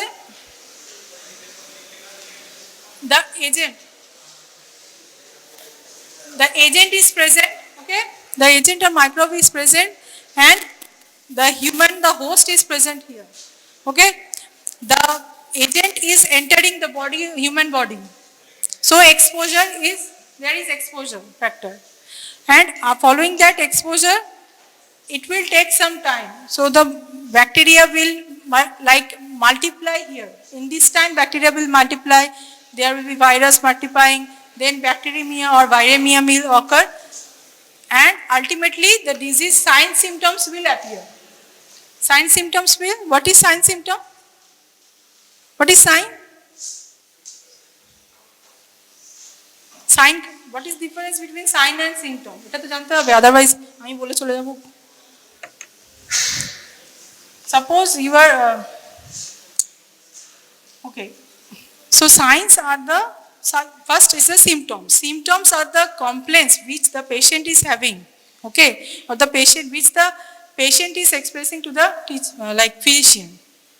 একজন ডাক্তারের কাছে তোমার কাছে একটা পেশেন্ট এলো, তোমাদের কাছে একটা পেশেন্ট এলো, তখন এসে বললো যে আমার জ্বর হয়েছে, ওকে, তো জ্বর হয়েছে or so জ্বর হয়েছে is like fever is like one symptom which the patient will explain to you or the physician. It is called symptom. But when you are measuring something like জ্বর হয়েছে manifestation, you should measure the temperature. Temperature বাড়বে তবেই জ্বর হবে. So temperature, when you are examining the patient and you detect that the temperature is above 100 degree, okay, so that high temperature, it is actually the sign which the physician or you will ultimately examine and detect, okay. So symptoms, what the patient will say to you, sign are the like features or characteristics of the examination results which you will as a physician will get ultimately. So that sign symptom will occur. That means like the if suppose exposed to measles virus, some amount 2 to 3 days, there is a time period. After that fever will occur or the rash will occur, started appearing in the body, okay. So this period time is actually known as the incubation period. And so this time feature, apart from the incubation period, it will also determine what is the duration of the disease. What is the severity? According to the severity of disease, the duration of the disease will depend also. Next. So after then, in the like late 20s, there are some other diseases started appearing, and they are also like becoming prominent over the communicable diseases or infectious diseases, like suppose cardiovascular disease, coronary heart disease, cancers, respiratory diseases like asthma, chronic obstructive pulmonary disease. These are some names, okay. So these diseases actually cannot be explained at that time like through this only epidemiological triad. So then people are like scientists and epidemiologists started thinking what are the factors, and the disease model should be like upgraded. There should be other factors which is actually helping in or influencing that diseases. So then come the multifactorial causation of disease theory. It means the name suggests that it refers to a causational theory which actually involves multiple factors. So there are many factors present for occurring of the disease, and that factors actually interrelated to each other, and they are combinedly they are like causing a particular disease. The patent of Munich actually suggested this model, and the germ theory, it was there, it was kept there, it was not refuted. Germ theory is still there, it is still, the microbes are the responsible factor, the mass factor for disease cohesion, but the additional factors started appearing and adding to the disease cohesion theory. Next. So then what they have proposed, like there is an advanced model of the triangle of epidemiology. So this advanced model, here they just change the name. The agent factor is changed to the causative factor. The three part of the triangle is kept there, but the names are broadened. It is widened to include all other factors also, which could be like the responsible factors for the disease. Causative factors can be agent, causative factors can be other things also. So they broaden the terms. Then the host factor, they changes it to the groups or populations and their characteristics. Means an individual may be a host, but also a community, a group of people can be described as a host factor. And their characteristics. Characteristics means the same thing. Like if an individual, their physical, biological, genetic factors, the other like nutritional factor. Then for a group or community, what is the community structure? What is the like age distribution of the community? What is the gender distribution of the community? So it is considered the more widened part for disease cohesion. And the other thing, the environment has been included as behavior, culture and ecological factors. These are also included in the environment section, factors. This and time also kept there. So time means that the incubation period, duration of disease or the duration of the duration of the pathogen also. Like if a pathogen or microbe is readily it is more effectively can be destroyed, then the disease will not occur in a person. But if a virus or bacteria which cannot be destroyed, so it has more power, more pathogenicity and more ability to contract more disease. We are seeing an example, we are seeing the pandemic, okay? The influenza, one type of influenza virus. So it has so much power, like it is mutating, and people are even cannot determine what is the type of the virus. So by the time scientists are able to determine what is the type, it is actually mutating and developing some other variant. So these are the factors. Next. So the wave of causation. So McMahon and Poo, they suggested this model. So as a result, to describe the multifactorial causation of disease, they developed this wave of causation model. It is actually describing the all predisposing factors for the disease and their complex interrelationship with each other. So from the start of the class, I continue like mentioning there is an interaction, there is a interaction, there is an interrelationship and complex interrelationship. So there should be, this term is very important. Interaction, interrelationship, these are the main factors which is actually helping in development of the disease. So why it is called wave of cohesion? Because it looks like when people are like figuring this, what are the factors of a disease cohesion, actually it will look like an entangled spider web. It will look like a cobweb, and because of that cobweb like structure, it is known as wave of causation, like wave of disease causation. And what it helps to study the clusters of factors or the conditions or effects and how they interrelated with each other. Let us see one example. Next. Okay. So myocardial infarction, term is new, I think. So you all know like coronary artery disease. Have you heard the name? How many of you have heard the name? Na jana thakle hat bole dao. Okay. So more or less heart attack মোটামুটি জানা আছে, heart block এগুলো জানা আছে, heart disease. তো just Think of a heart disease. The knees of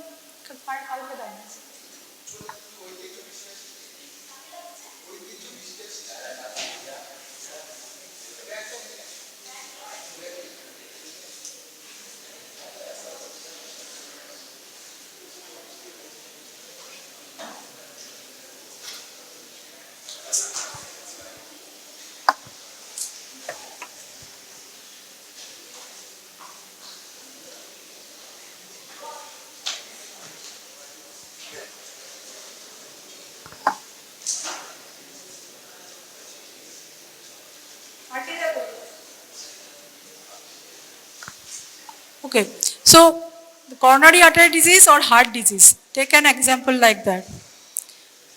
So the wave of cohesion is actually help us to determine what are the factors and what are how the disease is actually happening. How the disease will actually develop in a person. The first factor we have the changes in lifestyle. So lifestyle means here three factors are mentioned: abundance of food, lack of physical exercise, and smoking. So abundance of food means too much eating. Okay, here abundance of food not means like there is plenty of food available in the house. It is not that. If an individual is eating too much, okay, too much eating will actually lead to increased energy consumption in the body. বোঝা না গেলে বলে দেবে, okay? Increased energy consumption in the body. Basic খাবার usually carbohydrate, নামটা শোনা আছে? Carbohydrate, protein, fat, three main nutrients in our, these are macronutrients. So the energy which is actually developed from most of the fat and carbohydrate will, if there is an excess of energy in the body, it will accumulate as a fat and it will lead to obesity. Okay? So this obesity can occur due to overeating. If there is obesity, what will happen? Obesity means excess accumulation of fat in the body. So excess fat, then the fat which is accumulated in the body will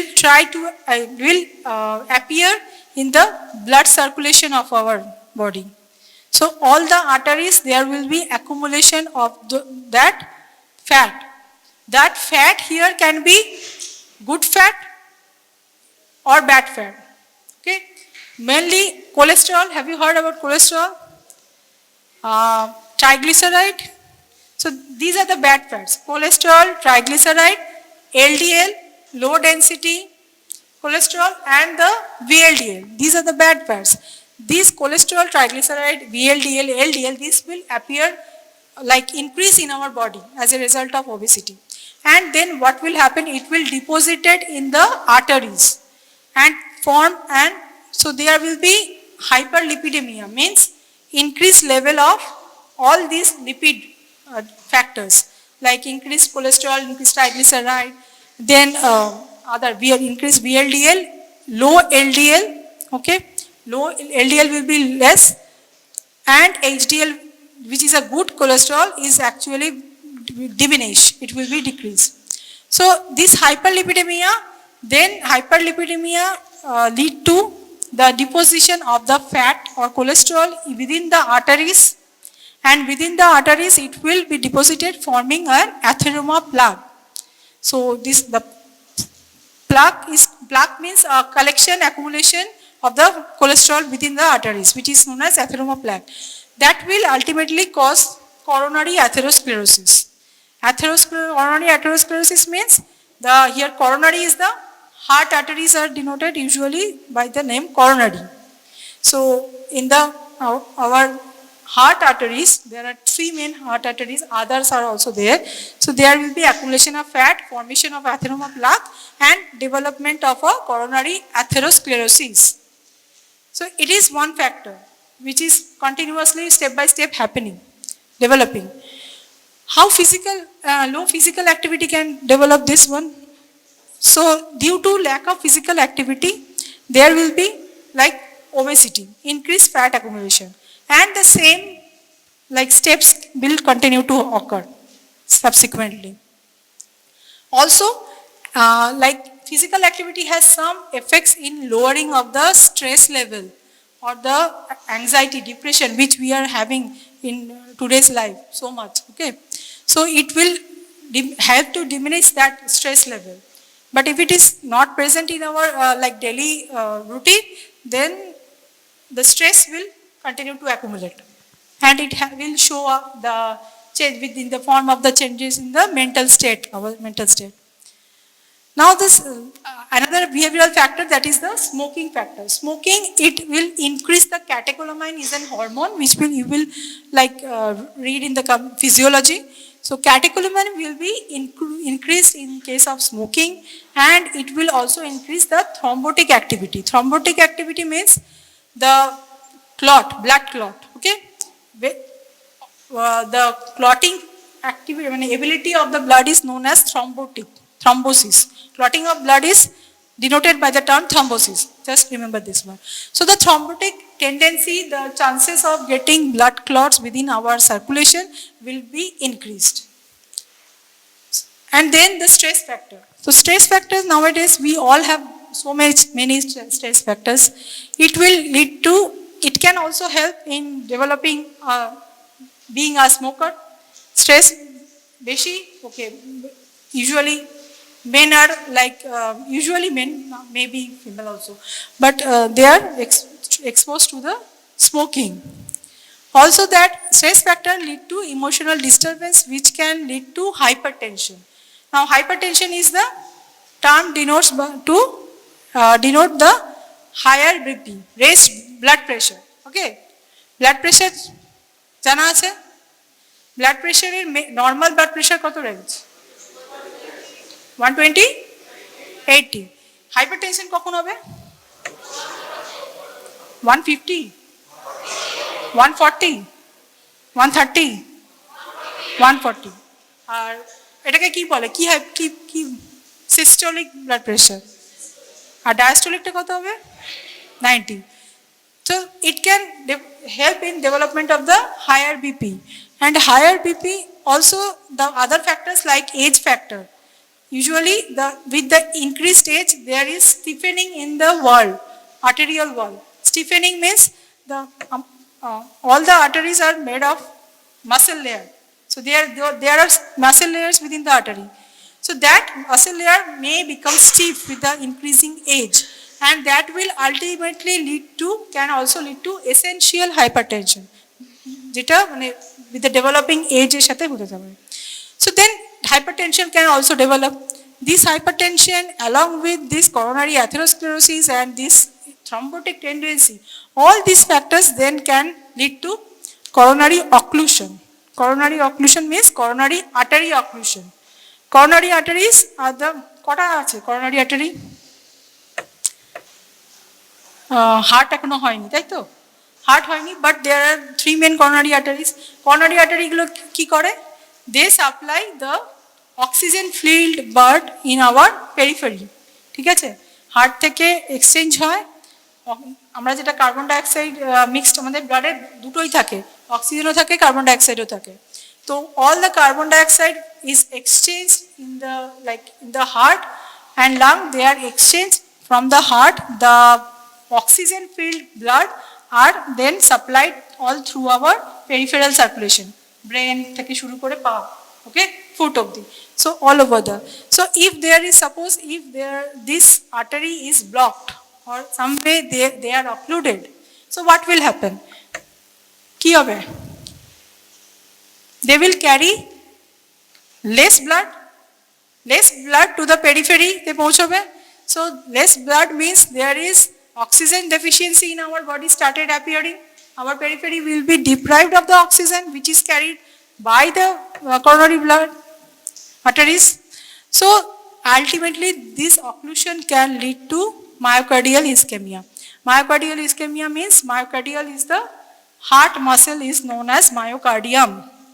So there will be no circulation inside the muscles of the heart, which will lead to ischemia means there is no oxygen. Deprive of oxygen in a cell is known as ischemia. So ischemia will ultimately lead to infarction. when you will read like pathology মানে পাবে. So infarction means if a cell is like deprived of oxygen, একটা আমাদের মাথার জন্য তো oxygen দরকার, কেন দরকার আমাদের বডিতে মানে so many cells are there, প্রত্যেকটা সেলের oxygen, they need oxygen. So these oxygen, if there is a deprivation of oxygen, there will be like ischemia, and the following step will be like the infarction. Infarction means death of that cell will happen due to deprivation of the oxygen. And ultimately myocardial infarction means there will be a sudden attack, okay, যেটা coronary artery disease হলো, heart attack হলো, okay. Death may also happen. So these are the disease is we are discussing here is the myocardial infarction. But so many, you can see so many factors are like interplaying with each other. If this happen, then also this can happen. So these all factors are like equally important to cause a disease like myocardial infarction, which is a non-communicable disease or chronic disease, which is not usually due to a specific microbe or virus or bacteria. So these kind of diseases, so other factors are like all the factors are equally important, not only the agent factor only, agent and host and environment factors. So this is the wave of causation, and by this wave of causation model, the more diseases like chronic diseases or the modern diseases nowadays like cancer, we can also have for different cancers, the wave of causation will be like different. Like for colon cancer, if there is a lack of like fiber in diet, if there is a family history, so those factors will then be put here. So for different disease, different wave of causation will be there, and you have just remember that there must be an interrelated complex interaction and interrelated mechanism which is actually helping in causing the disease. কিছু বোঝা গেছে what is wave of causation? Next. So why this wave of, we should know the wave of causation, or we should like try to make our own with our own understanding, we should try to make a wave of causation for each and every events and factors, diseases, because it will help visualize the factors responsible for the disease occurrence. Then is describe the natural history of disease. Now natural history of disease means every disease has a step, like I have said here, agent, then exposure, then transmission. So this is a sequential step. These steps are known as the natural history of disease. So from the wave of causation, we will actually come to know what are the steps, what will happen after this, and how we can actually prevent that disease also. So the aim is to identify the weakest link in the disease. Weakest link means, previous slide. In this slide you can see that there are arrow marks, okay, highlighting the direction. So if there is lack of physical activity, there will be obesity, and there will be subsequent steps, then it will go like this path, okay.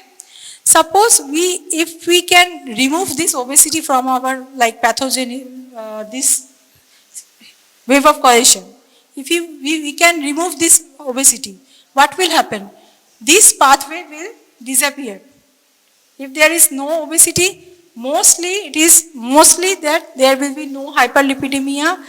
There are some certain exceptions also, but I am saying mostly there will be no hyperlipidemia, atherosclerosis and occlusion, maybe.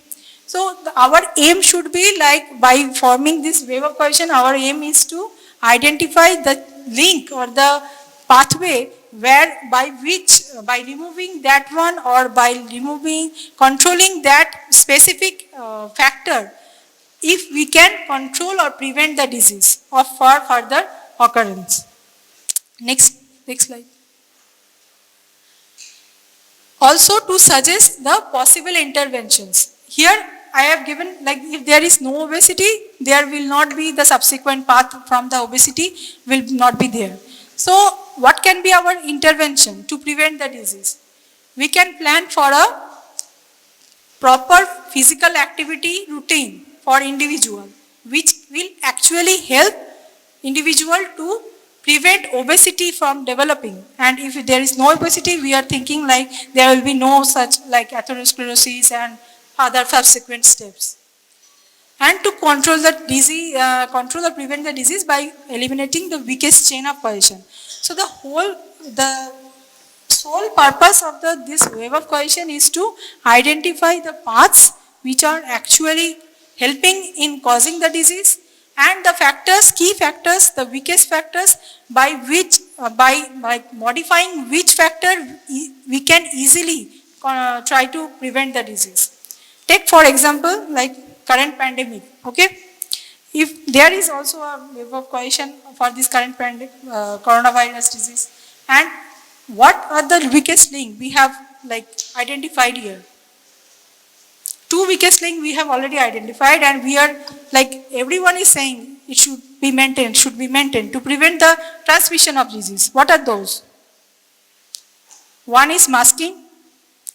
Why there is masking? Why we should wear mask? To break the chain of transmission. Mask পরার উদ্দেশ্য কি? একটাই, যাতে virus is not entering in your respiratory tract, in your body. Agent is, if it is the barrier, if there is a barrier between the agent and the host, so masking is actually acting like a barrier, which is a measure. So if it is not entering in the body, you will not contract the disease. Okay. Another thing, physical distancing. Why? Physical distancing, same purpose. Like usually when we talk, there are some droplets coming out, okay, which is usually that 1 to 2 feet measurement depending on the droplet size, they can spread. So if there is distancing, that means the droplets from our mouth cannot enter to other one. If it is not transmitted, then the disease will, chances that the disease will not occur. So these are the interventions which are actually formulated by knowing the like natural history of disease or the wave of causation. Okay. So, কিছু জানার আছে? Anything? Any question? Yes. So, thank you today. Like কিছু বোঝা গেছে? So just remember what is epidemiological triad. It is important. What are the factors of in epidemiological triad? Then what is wave of cohesion and what is multifactorial cohesion of disease? Give an example of wave of cohesion. Thank you. Subject where you are studying the cells, tissues of the body. Now, I will just go through. You had a class on epithelium and whatever you have been taught, and glands have been taught. Anyway, we'll be. But one thing today I'm telling you that I want on next week. I want that notebook, the biological notebook, which you used to use in your biology class, with a perforation, one side white, laboratory notebook. If I will be thinking on.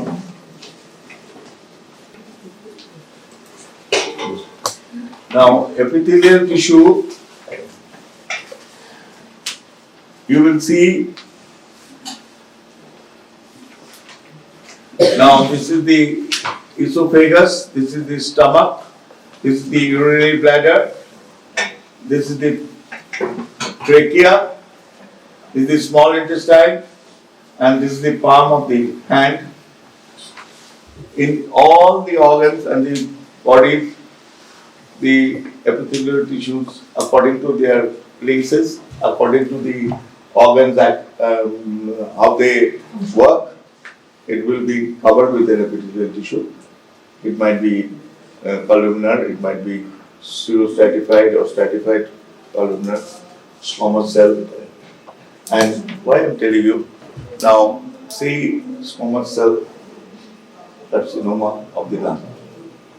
So if you know your histology, basic knowledge, you, when you go, we'll show you in the next class some organs and tell you how it is processed. Second thing is that today you will be viewing slides.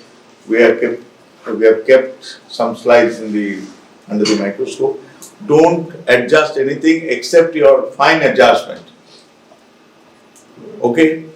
Now next week when you come with your notebook, laboratory notebook, you please complete microscope diagram and microscopy, what is microscopy, what are the types of microscope, what is fine adjustment, that diagram with labeling, and get it signed by the respective teachers. Ultimately, I'll be signing and then it will be done by the professor head. This is before your exams. Now don't let it be in the last lag. It's a big marathon race you have entered. Naturally, you just go and jogging, you see, and then in the last phase you run. But don't try to avoid classes, don't try to, unless you have any justified this thing, you don't leave. This is the first and last time I'm telling you, and you are big enough, you are adults, you are having, and read books, see pictures in books. If you have any doubts, you can go for a phone research, but don't go for reading in a phone. It cannot be done. And write. Draw sketches, whatever it is. You don't have to be Pablo Picasso or Michelangelo. Okay, now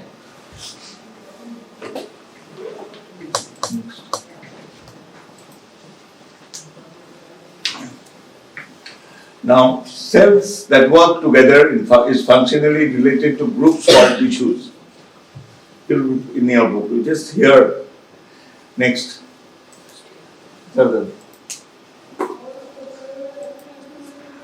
Types of tissues. There are 4 basic tissues in the body. 4 basic tissues in the body. Epithelium, lining and covering. Connective tissue, support.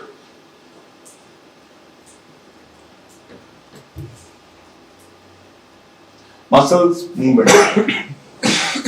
Now, with this basic, you'll be doing your upper limb.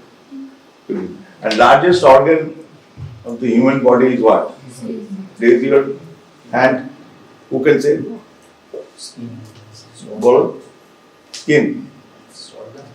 Skin is the largest organ. Okay. Now, and nervous is controlled. Now, with this basic thing, now types of tissues are 4 basic tissues in the body: epithelial, lining and covering, connective tissues, muscles, movement, nervous control. Now, just a bit of embryology. 4 primary tissues of the body developmentally: epithelial tissue, ectoderm or mesoderm or endoderm. Connective tissue, mesoderm. Muscle tissue, mesoderm or ectoderm. Nervous tissue is ectoderm.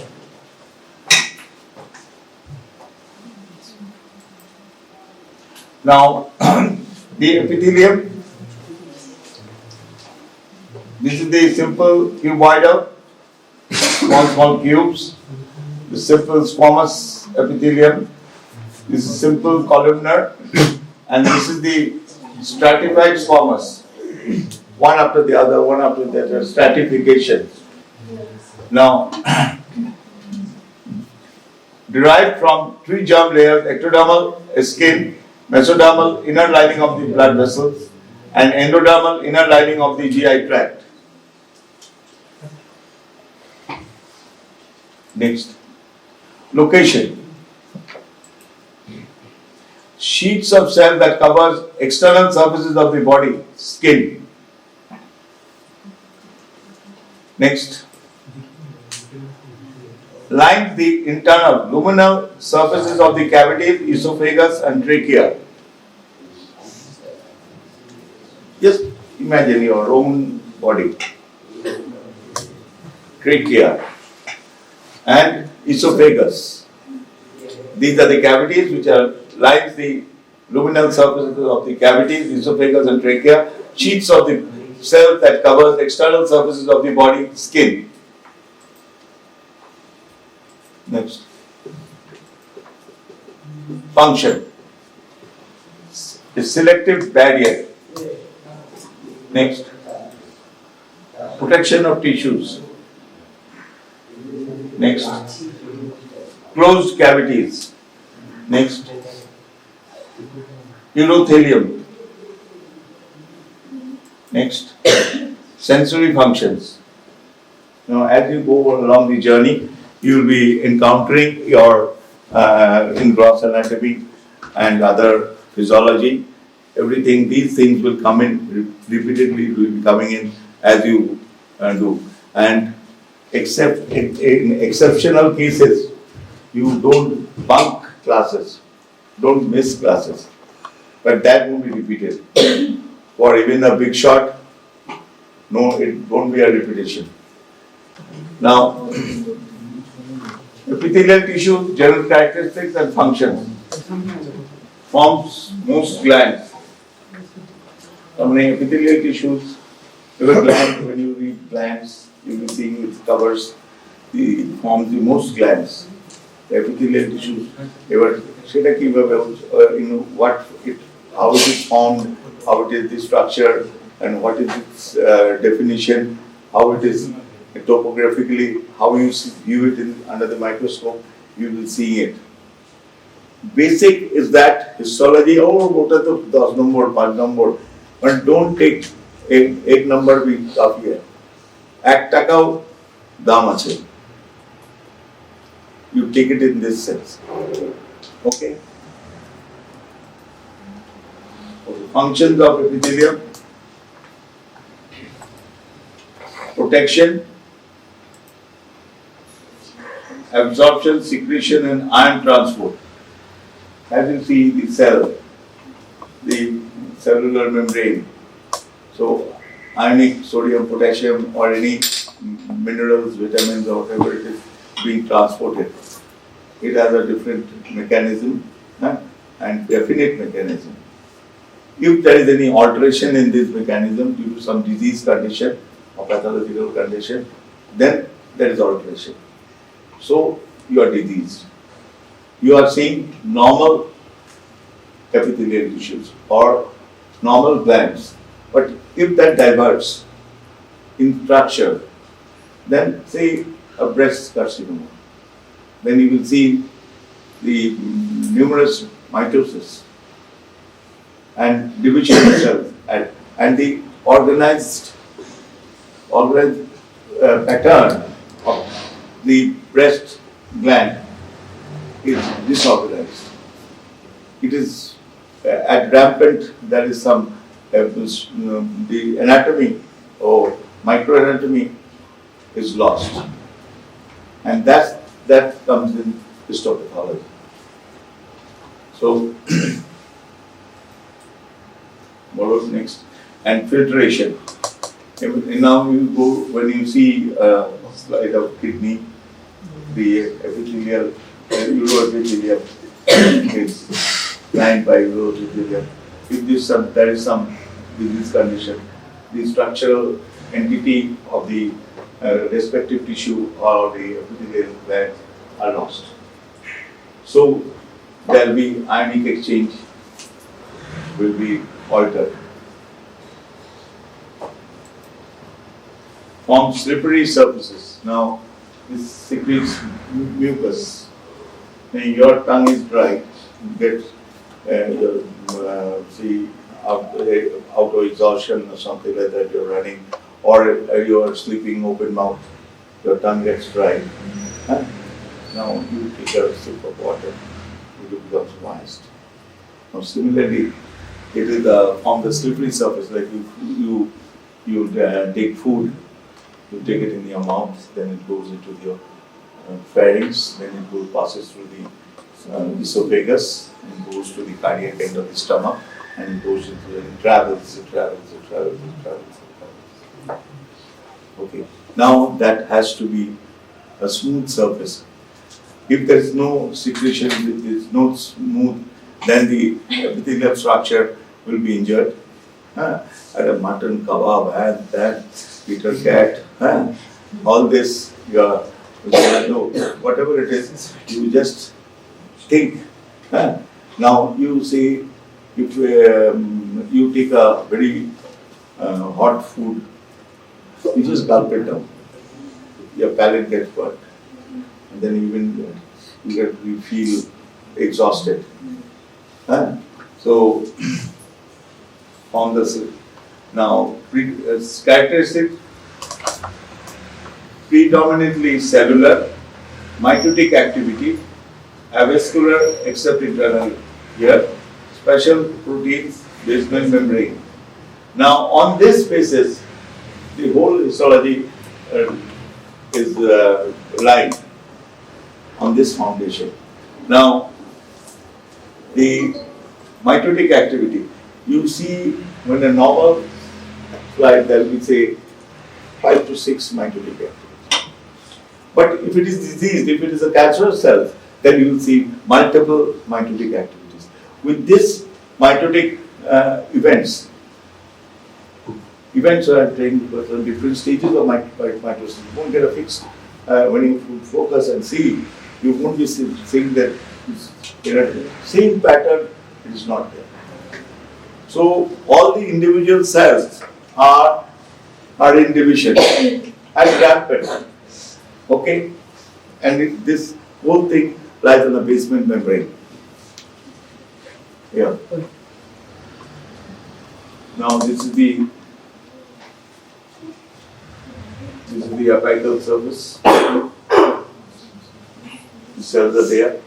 Simple. Epithelial. This is the basal surface here. This is the basal membrane. Next. Now, if you see the apical surfaces are like this, the basal surface is this is the basal surface, and this is stratified. This is a simple, this is stratification. This is the stratification you see in the fetus. Okay. Next. Now, basement membrane, non-cellular supporting sheets of epithelium and connective tissue, consists of protein secreted by epithelial cell, basement membrane. Now, this is the diagrammatic picture of the cells, the basement membrane. Next.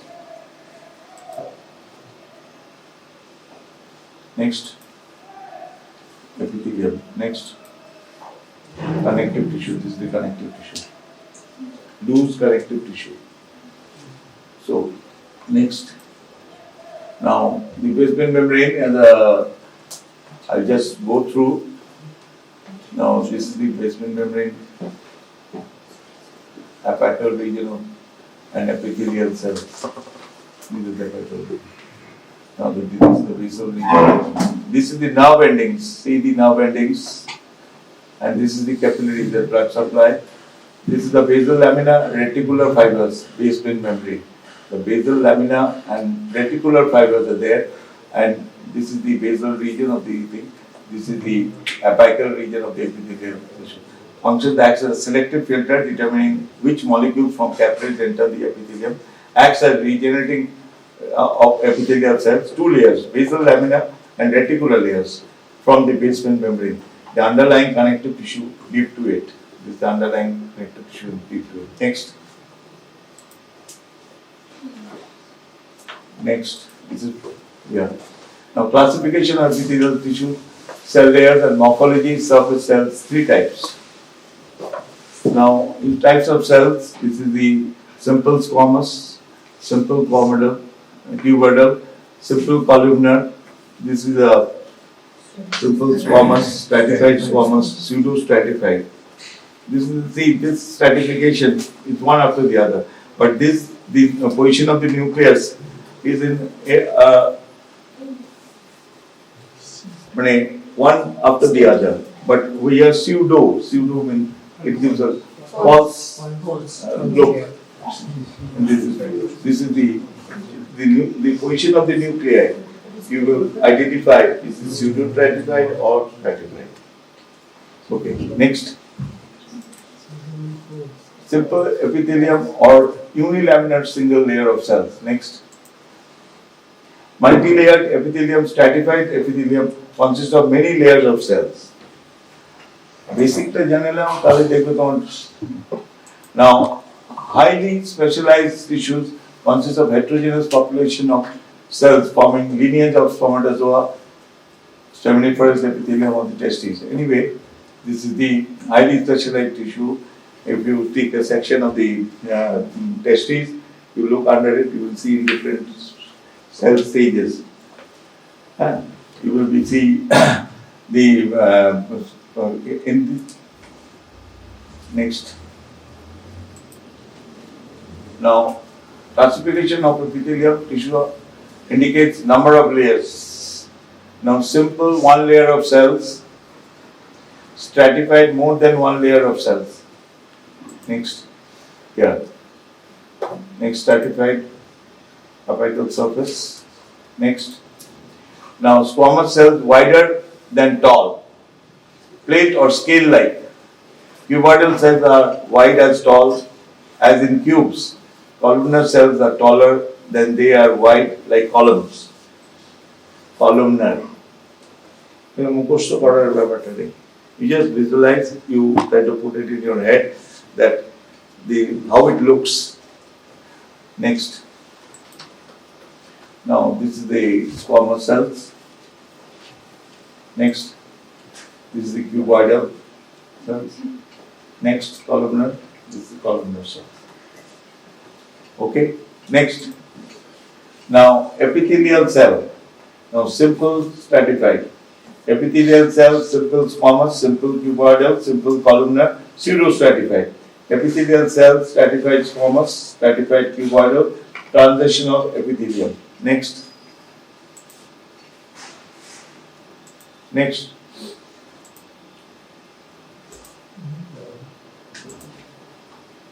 Semipressed epithelium. Next. Next. Now, simple epithelium according to shape, 4 types.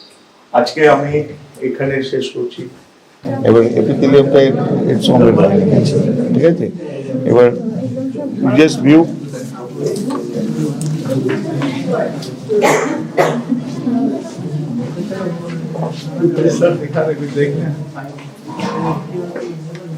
Trachea has a cartilage, then is lined by epithelium. See, epithelium internally and cartilage. The cartilage in itself is small nuclei there. Bring your book. If you have your book, you please see. This organ will be there and this will be covered. We know how to cover that up. I told you in the lecture, the lines of loops, cavities, just see the relate with this. Take your book. You cannot recollect. The video was practice now. You cannot recollect the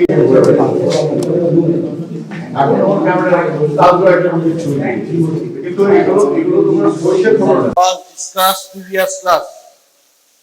Anyone? Loss of hemoglobin, reduction level of hemoglobin, reduced amount of RBC, reduced hematocrit, or hematocrit another name is PCV, very good. Packed cell volume is all are the definitions of anemia. When you have the patient dealing with a anemia, that means you have to detect the cause. Otherwise, no value of knowing the features of anemia, treatment of anemia, how can you treat, until otherwise you know the cause. Now suppose a patient come with respiratory distress, respiratory distress. Problem number A, patient with pallor, fatigue and respiratory problem. Please silent. Jaundice. বুঝতে পারছিস একটা করে symptom বাড়ছে pen in suppose in abdomen, respiratory problem, pedal swelling মানে পা ফুলে গেছে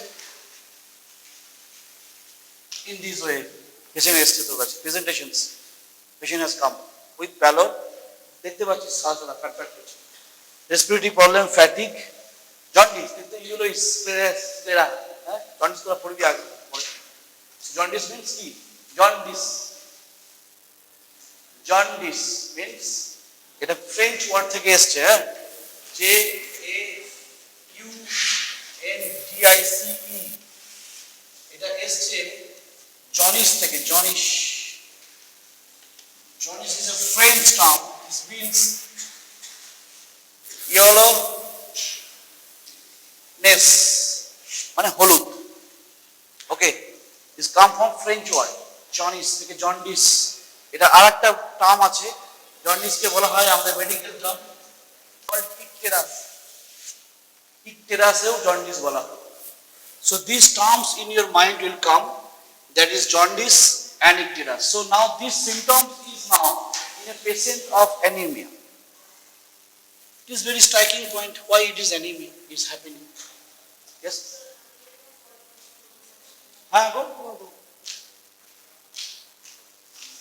So you always tell yes you always tell when come any form student section during your class just tell that the class is going on can I come after 1 hour okay that is your reply should be there it is your class your mistake will be there because this class will never will be repeated a class are repeat hobe na never and it's not possible it is your loss okay patient with pallor fatigue respiratory distress jaundice pain abdomen pelvic swelling is coming with a hemoglobin less yes hemoglobin less pallor hemoglobin is less jaundice is there that means bilirubin level is high in blood test you will get I will come later that means some sorts of relation is there anemia with jaundice that is very much important that is jaundice is now in a topic of anemia okay so now you have to remember what are the causes of anemia in the previous class I explained about the morphological cause and also etiological cause discussed everything about the etiological cause but in case of morphological cause you have to remember is in 3 types era ki soi kore chole jabe naki puro khelte ঠিক আছে puro khela bhalo is healthy is good no problem chalo so this patient is my striking point is that patient is having jaundice now we have to rule out the causes কি cause হতে পারে এই patient তার জন্য আমাকে cause গুলো একটু দেখতে হবে কি হতে পারে how we can present as an anemia either there is a lack of production of the RBC হতে পারে বোন ম্যারো থেকে তৈরি হচ্ছে that may be the faster destruction of the RBC ভেঙে যাচ্ছে তাড়াতাড়ি ভাঙছে due to any cause or due to some blood loss that may be acute and chronic আগে দিন বলেছি acute blood loss এর মধ্যে একটা অ্যাক্সিডেন্ট ট্রমা হেমাটোমেসিস হেমোপটোসিস আর chronic এর মধ্যে menorrhagia excessive bleeding during the menstruations etc in the chronic cases peptic ulcer the peptic ulcer disease আছে in that case the patient may suffer with bleeding chronically and that may present is ultimately succumb into the anemia So these are the causes of etiological factors. বলো কিছু বলছো? কিছু বলবে? Okay. So this, whenever you are dealing with patient with anemia, it's clear. But now it's coming another entity, that is the jaundice. That's the problem. So you have to understand the basic causes of anemia. So etiological factors and also morphological factors. Now I always deal the anemia patient in my mind morphological part. That's very much easy. Etiological cause is huge, but in case of morphological, always remember 2 to 3 things will come. One, that is hemoglobin. Number 2, that is MCV, already discussed, mean corpuscular volume will come. So in these 2 parameters, by seeing these 2 parameters, I can detect whether patient having normocytic, normochromic, I will come, microcytic, hypochromic, another is a কথা বলবি না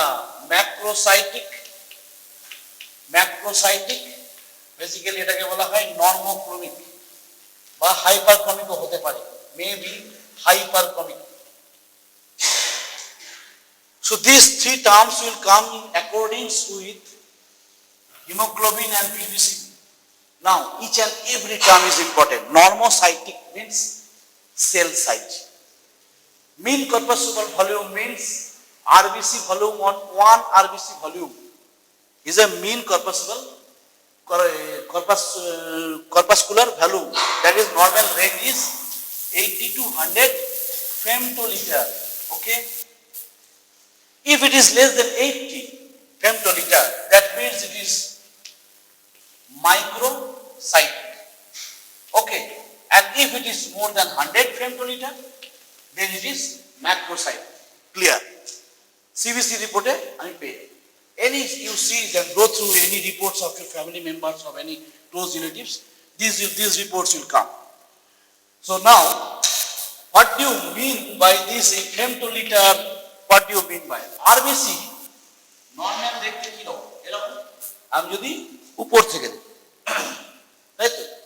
If we see the inside, so this is a biconcave cell. Any confusion is there? Now this would be low in case of less than 80. Now why it is low? Now question is that why it is low in case of microcyte? You know that in RBC কি আছে? আমার RBC তে কি আছে? Hemoglobin আছে. So if any problem that hemoglobin is decreasing, do you expect the size will be in normal size? No, because in hemoglobin, if hemoglobin is in adequate amount, then only normal size will be there. That means size will be there, normal volume will be there.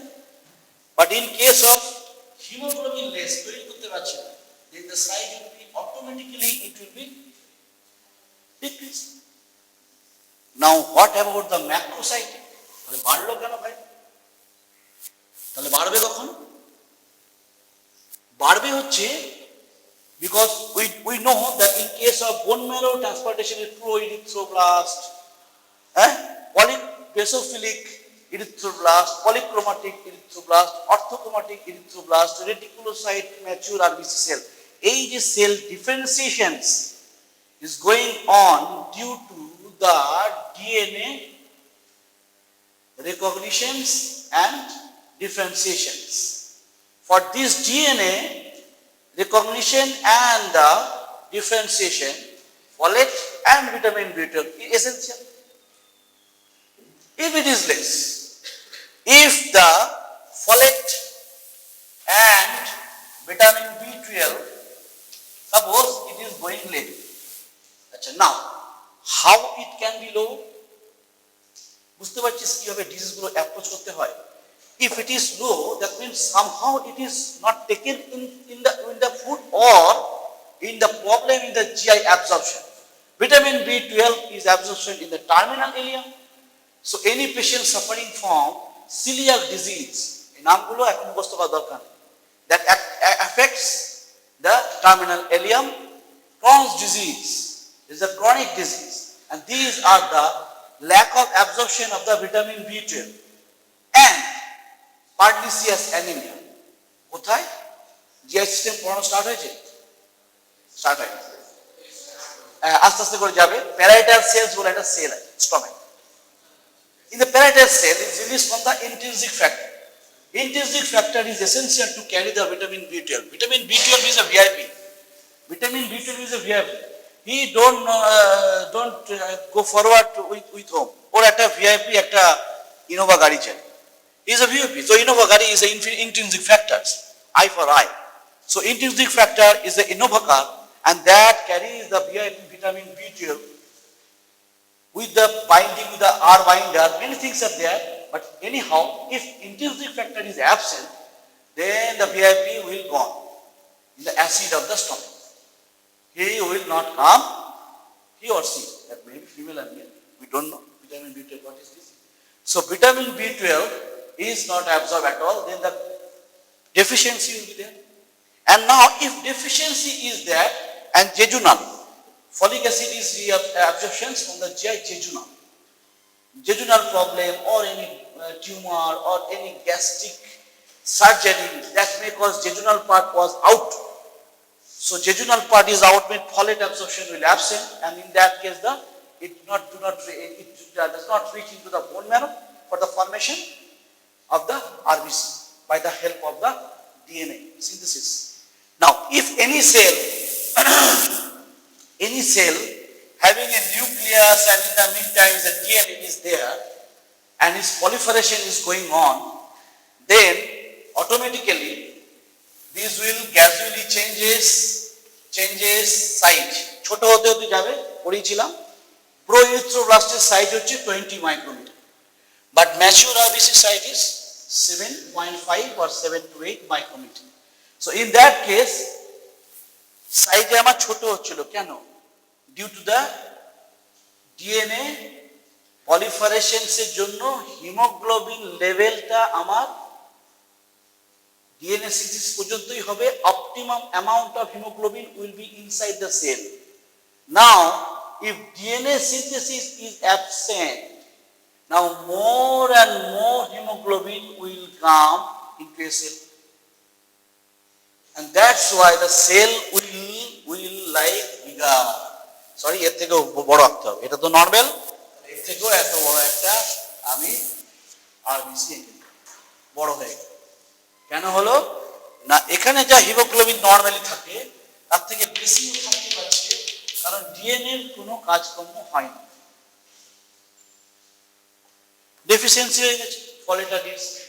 So in this case macrocyte, আমি এই টার্মগুলো বললাম। Normocytic মানে normal, macrocytic মানে ছোট হয়ে গেছে, microcytic মানে ছোট, macrocytic is big. Now another term is normochromic, hypochromic, and normochromic or hypochromic. What does that mean? That is the color of the RBC cell. Now, what is the reason of the color of the RBC cell? Presence of hemoglobin. Now, normally, suppose this is the RBC, right? Normally, what happens when we will do in practical classes? RBC will feel like central pallor, and color side is peripheral. This is the red. Suppose this is the red, and this one is pallor, means central pallor. এখানে কোনো colour পাওয়া যায় না। In this way, normochromic, মানে এটা normal colour. Now hypochromic, what does mean? Hypochromic means এই ডায়ামিটারটা বড় হয়ে যাবে, মানে কি রকম হবে? এই কি হলো, সেন্ট্রাল প্যালোডটা এক্সপ্যান্ড করে, আর এইখানেতে আমার কালার হয়, দ্যাট ইজ কল্ড হাইপোক্রোমিক। জেনে নে, এইগুলো এইভাবে বলবে। Okay, so this are the main part. এখানে অনেক পার্সেন্টেজ আছে, আমি ওইদিকে গেলাম না। কি পার্সেন্টেজ আছে? Percentage is that normally two-third of this RBC, one RBC is colorful and 1/3 is a colorless. Now it is reverse way. Whenever it is reverse, then this is hypochromic.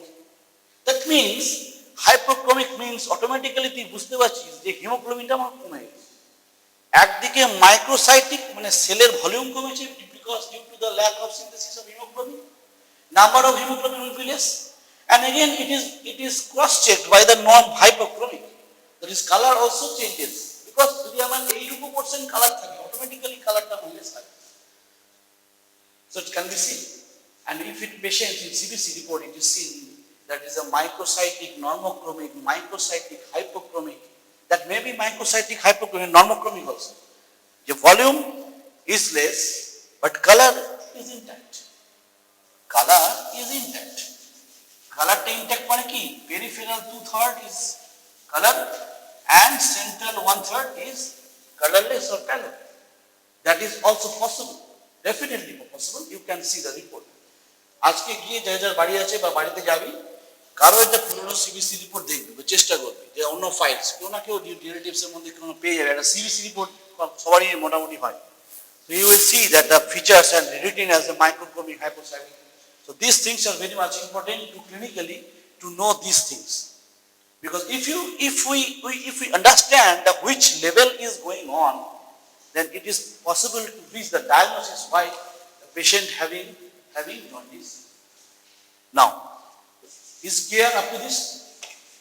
এইটুকু বুঝতে পেরেছিস কোনটা ম্যাক্রোসাইটিক, কোনটা microcytic, কোনটা hypochromic, vitamin B12 deficiency, iron deficiency. Now hemoglobin is less. You remember for hemoglobin synthesis কি লাগবে? পড়া হয়েছে তো হিমোগ্লোবিন কি লাগবে? আয়রন লাগবে, হ্যাঁ অ্যামাইনো অ্যাসিড লাগবে, তাহলে প্রোটিন খেতে হবে, গ্লোবিন চেন আছে, দেন আর কি লাগবে? তো লাগে না, ওটা তৈরি হয়। আচ্ছা, do you know the synthesis, heme synthesis stages? কেন হিম সিনথেসিস না জানলে হিমের ভাঙা তো দেখি কি করে পড়াবো? How heme is formed? How heme is formed? হ্যাঁ হয়নি তো হিমোগ্লোবিন? Yes, ওগুলো না, ওগুলো তো ভাঙবে পড়ে, হিমে ভাঙবে পড়ে। আমি বলছি how heme is produced. Heme is in our body, how heme is established inside the RBC. কিভাবে হয়? How? Heme is from the, ছোট করে বলছি, glycine succinyl CoA. Okay, then ALA মানে অ্যামিনো লেভুলিনিক অ্যাসিড। আমার তোদের এটা হয়নি, তাহলে কি করা? আমি তো ভাবছি হিমোগ্লোবিন হয়ে গেছে। ALA by the enzyme ALA synthase. Then this part is happen in the mitochondria. এটা মাইটোকন্ড্রিয়াতে হয়। These things are happening in the mitochondria. Now this ALA comes into the cytoplasm. This ALA means amino levulinic acid. নামটা শুনেছিস তো নাকি? না, কখনো শুনেছি? Okay. So this will formation of ALA থেকে ALA dehydratase থেকে হবে পরফোবিলিনোজেন।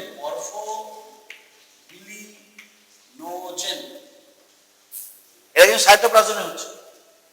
Then from this পরফোবিলিনোজেন ALA, আমি যেটুকু ক্লিনিক্যালি লাগবে সেটুকুই তোদেরকে বলছি। ক্লিনিক্যালি মানে পেশেন্ট পাওয়া যায় এই ধরনের কোন এনজাইমের ডেফিসিয়েন্সি গুলোতে। প্রত্যেকটা এনজাইম ডেফিসিয়েন্সির জন্য for the efficient of each and every enzyme I will express here, that is the disease. So ALA dehydratase, porphobilinogen, and then this is called hydroxy methylbilane. নামগুলো কোচিং বইতে গিয়ে পড়বি, and then this will form uroporphyrinogen. Uroporphyrinogen.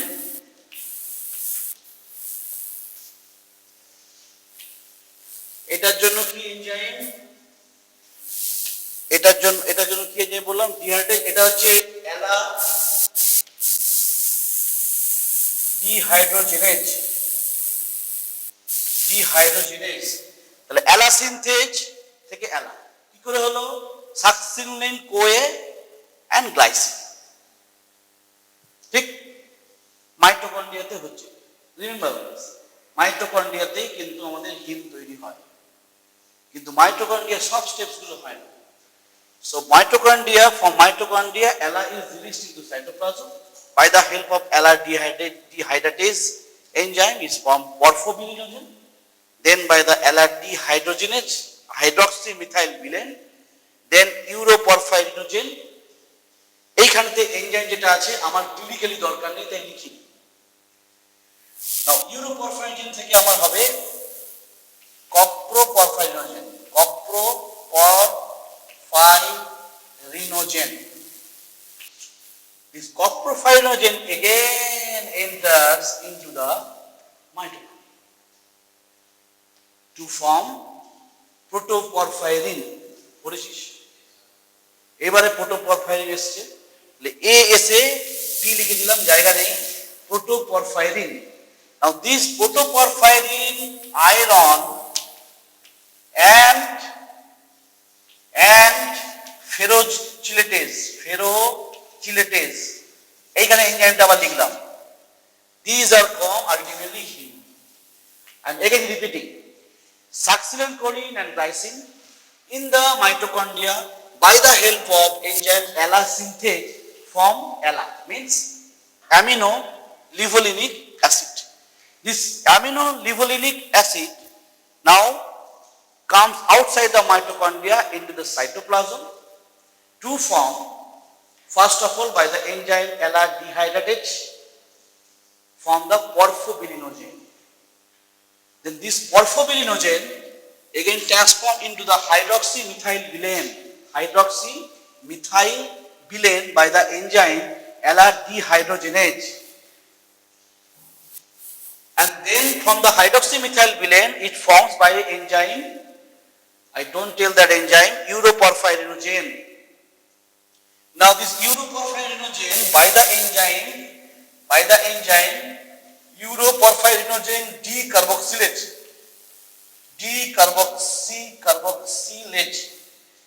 uroporphyrinogen decarboxylase দিয়ে coproporphyrinogen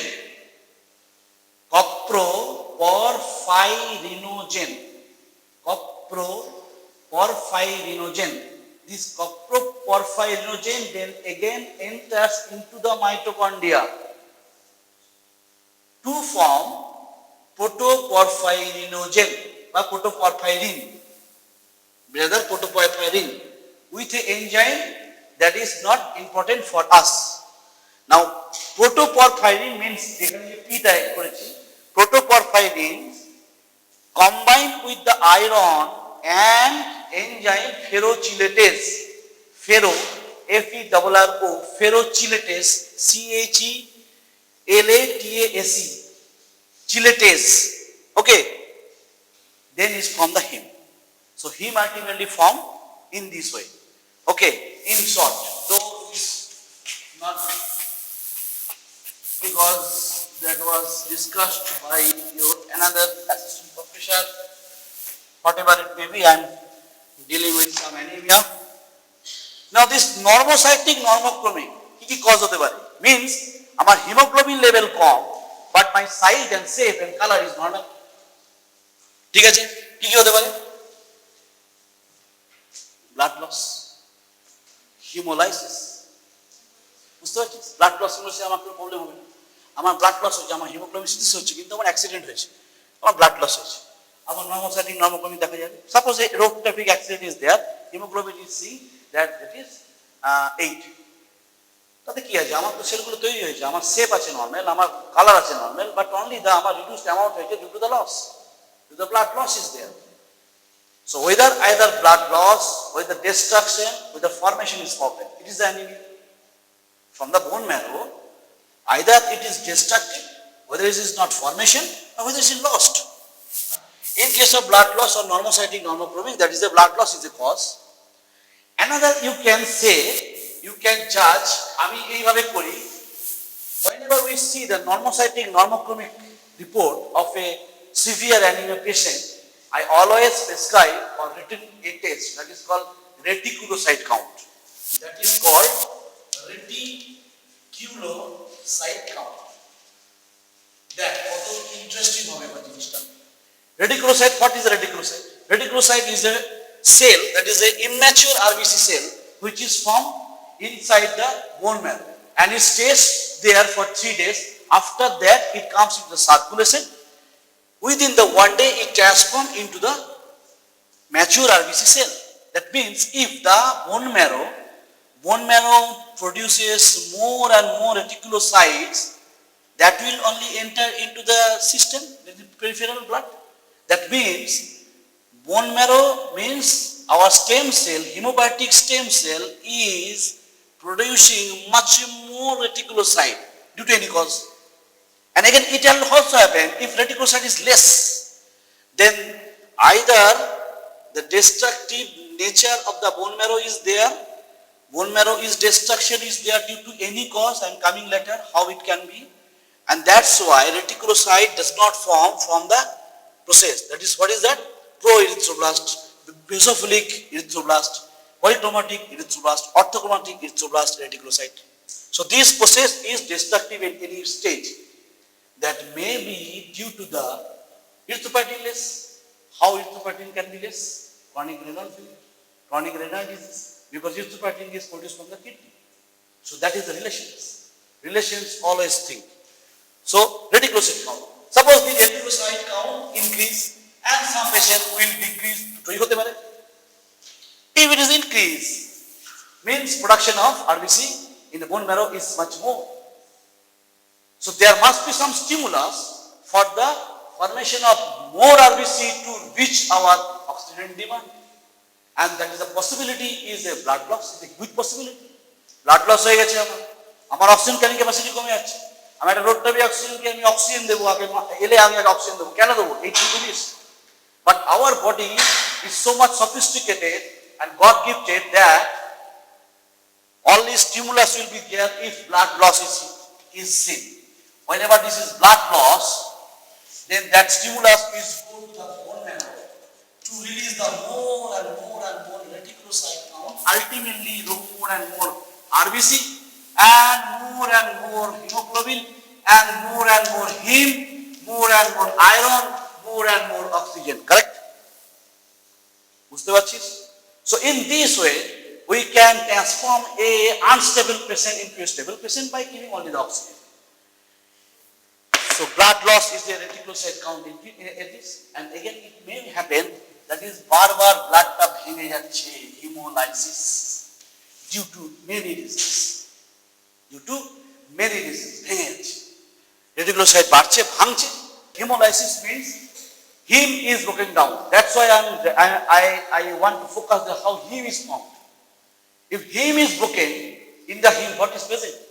In the hemoglobin what is present? In the RBC what is present? Hemoglobin. Hemoglobin means heme and globin. And in the heme, that is the presence of iron, presence of porphyrin, pyrrole rings are there, and globin means protein, means ultimately amino acid. Breakdown hole eta hobe. Now hemolysis. Now remember my patient. The patient was having the pallor, patient was having the fatigue, respiratory distress, jaundice. Now if heme is broken down and then heme is converted to biliverdin, to bilirubin, sorry enzyme আছে সব, first heme, then by the enzyme heme oxygenase to biliverdin, then bilirubin, and then bilirubin ultimately in the peripheral smear peripheral circulation will be there, and this yellowish color is discussion of the sclera. That's why the presentation. That means my, first of all, my click was there that I'm a reticulocyte component. Now in conforming, the reticulocyte has increased. Normocytic, normochromic, reticulocyte count increase. So either it is blood loss or it is the destruction of the RBC due to many causes. Now what are the causes of hemolysis? That means hemolytic anemia. Now, hemolytic anemia may be inherited and also acquired. More lecture. So hemolytic anemia means hemolysis. ভাঙছে কিভাবে ভাঙতে পারে, কখন ভাঙতে পারে? আমার haemoglobin তৈরি করতে লেগেছে iron. That means if iron is less, iron deficiency anaemia, one of the important cause. Haemoglobinopathy, globin chain তৈরি করতে পারছি না, thalassaemia. Chronic disease of chronic anemia, chronic inflammation. Chronic inflammation causing the iron deficiency, and that may cause ultimately iron deficiency anemia. So hemolysis is an inherited cause. Thalassemia patient inherited, you already know. আচ্ছা, তোদেরকে একটু better ভাবে যাক বলা যাক, তাহলে তোদের মনে থাকবে। Now hemolytic anemia may be two types. One is inherited or intrinsic. Intrinsic means ভেতরে, তাই তো? সাপোজ এটা একটা আরবিসি, যা কিছু কজ হবে এর ভেতরে। নাও ভাব কি কি আছে আরবিসির মধ্যে। আরবিসি মেমব্রেন ইজ দেয়ার, মেমব্রেনের মধ্যে protein is there, enzyme is there, haem is there, iron is there. So first of all iron আছে, হিমোগ্লোবিন আছে, আয়রন আছে। So iron deficiency anaemia number 1। Number 2, haemoglobin ছিল, আছে, হিমোগ্লোবিনোপ্যাথি, থ্যালাসেমিয়া। দেন এনজাইমস বলেছিলাম তো দেখে, glucose 6-phosphate dehydrogenase deficiency and pyruvate kinase deficiency. Two enzymes already told you, G6PD, that is glucose 6-phosphate dehydrogenase, and also pyruvate kinase deficiency will be there. Now red cell membrane মনে আছে, স্পেকটিন, অ্যাঙ্কাইলিন, সেই গল্প, হ্যাঁ? So cellular changes will be there if we lack of spectin. Hereditary spherocytosis, hereditary elliptocytosis, বুঝতে পারছি, shape change হয়ে গেল, that will also be hemolysis. বড় হয়ে গেছে আর বাইকনকেভ সেপ নেই, তো how can this RBC will pass in the microcirculations? Microcirculations of RBC or any vessels, RBC passage must be there in shape. That means biconcave shape. But if we lost the spectin protein, ankylin protein, band 3, band 4.1, band 4.3, বলেছিলাম এগুলো ধরে। So these proteins, if you don't remember anything, two terms, spectin and ankylin, keep in mind. And this causes the hereditary spherocytosis, and that can be seen in case of CBC report. That is, one is the MCHC. That is, mean corpuscular hemoglobin concentration must be high, hugely high, and that is the clue and diagnostic test for the hereditary spherocytosis. So this is intrinsic. সব এখানে হচ্ছে দেখ, protein লিখে দিয়ে এখানে একটা protein. So iron deficiency anemia, hemoglobinopathy, enzyme problem, and protein. That means membrane protein. IBC membrane protein is there. That is inherited, finish. Acquired. That may be immune, autoimmune hemolytic anemia, paroxysmal, nocturnal hemoglobinuria. আমি টার্মগুলো বলছি, মুখস্থ করতে নিয়ে বইয়ে পেলে বুঝতে পারবি যে কেন আমি বলছি এগুলো inherited and another is acquired. So number 2 is acquired. Acquiredটা মানে কি? Extrinsic, মানে বাইরে যা যা হচ্ছে। That may be due to the malaria. Suppose we suffering from malaria in our lifespan, কোনো সময় হতেই পারে, আমার যেমন হয়েছে, দুবার হয়ে গেছে। In that case, vocabulary is less. How? This malaria is causing extrinsic cause of hemolysis. Parasites causing the entry into the RBC and damaging the RBC less than 120 days. So these are destructive, that is hemolysis. That means in my blood at that time, normocytic, normochromic and reticulocytosis was there. Definitely, থাকতেই। Now coming to the reticulocyte count less. Reticulocyte less means কি? Less মানে bone marrow থেকে তৈরি করতে পারছে না। কেন? Due to any failure, bone marrow failure হয়েছে। Due to what reason? That may be many reason, but remember always aplastic anaemia. Aplastic anaemia, কালকে একটা ডায়াগনোসিস করলাম aplastic anaemia, good case. Aplastic anaemia is like a cancer. So একটা পেশেন্টের এরকম, ঠিক এরকম CBC থেকেই সাসপেক্টেড, দেন বোন ম্যারো, দেন diagnosis. বুঝতে পেরেছিস? If you write first of all the diagnosis bone marrow to your patient, own patient, patient will go. Patient ভেগে গিয়ে আমার কাছে চলে আসবে, কী সব বলছে বোন ম্যারো ক্যান্সার হয়ে গেছে, আমার কাছে চলে আসবে। Now I am experience doctor, I know you are doing the right thing, but still you have to do some basic test to move the parents or move the relatives into a panel. আমি তোমার পেশেন্টকে এইভাবে ঢুকিয়ে দিলাম। CBC যখনই আমি করবো and reticulocyte আমি কম পাবো, নর্মোসাইটিক নর্মোক্রমিক পেয়েছি, যখন রেটিকুলোসাইট কম, তখন আমার বোন ম্যারোটার প্রবলেম আছে নাকি দেখার জন্য I will suggest definitely bone marrow aspiration test. And in that case, if any blast cell is present, aplastic anemia may be suspected, will be there. So, bone marrow failure that may be due to some chemotherapy, methotrexate drug may damage the trophoblast, means plastic cell may be damaged by the chemotherapy. তাহলে chemotherapy patient যারা continuously পায় বা পাচ্ছে না কোনো, তাদের একটা haemoglobin লেয়ারটা লো থাকে due to this reason. But in that case reticulocyte count must be low. So, normocytic, normochromic, reticulocyte count, increase blood loss, hemolysis. এখন আর এইটুকু এর বাইরে কিছু যাস না। Less aplastic anemia and chemotherapy or chemotherapy drug. Okay. Now what about the microcytic? Microcytic মানে গল্প সেই এক, আরবিসি সেপ সাইজ কমে গেছে।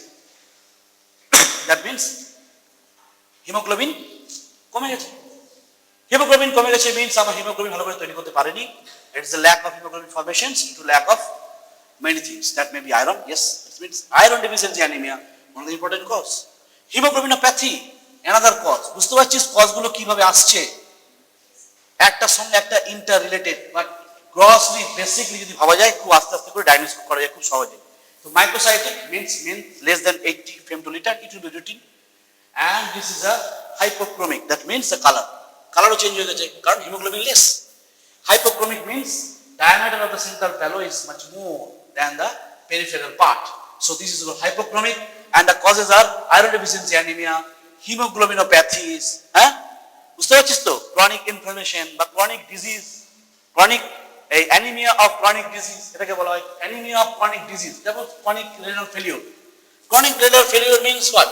Chronic renal failure means we are deficient in case of erythropoietin. So erythropoietin is if less, then the total structure of the bone marrow series, that is the E series, already told you, that is the colony forming unit E. E series will be banned, will be stopped due to the lack of erythropoietin. May not be stopped, but little bit less flow, and there is the driving force will be less. So if it is less, then the RBC formation will be less, automatically hemoglobin will be less. So in case of microcytic, hypochromic will be there. Macrocytic, macro means বড়। কেন বড় হয়েছিল? কেন বড় হয়েছিল? Deficient of folate and vitamin B12. For that reason, much more hemoglobin is inside the cell. That's why cell becomes big, and that is called macrocytic. Normally, macrocytic hypochromic হবে না। কেন বল? খুব সুন্দর সহজ হিসাব, কারণ আমি তো বলেই দিচ্ছি যে হিমোগ্লোবিন বেশি করে ঢুকে যাবে। Why it should be the hypochromic? আমার কালার হচ্ছে হিমোগ্লোবিনের জন্য। So it's not possible at all. Hyperchromic may be there. এতটাই বেশি হয়ে গেছে যে হাইপারক্রমিক আছে, আরো বেশি লাল লাল দেখতে পাচ্ছি। নাও মাইক্রোসাইটিককে দুটো ভাগে ভাগ করতে হয়। What are those? One is megaloblastic,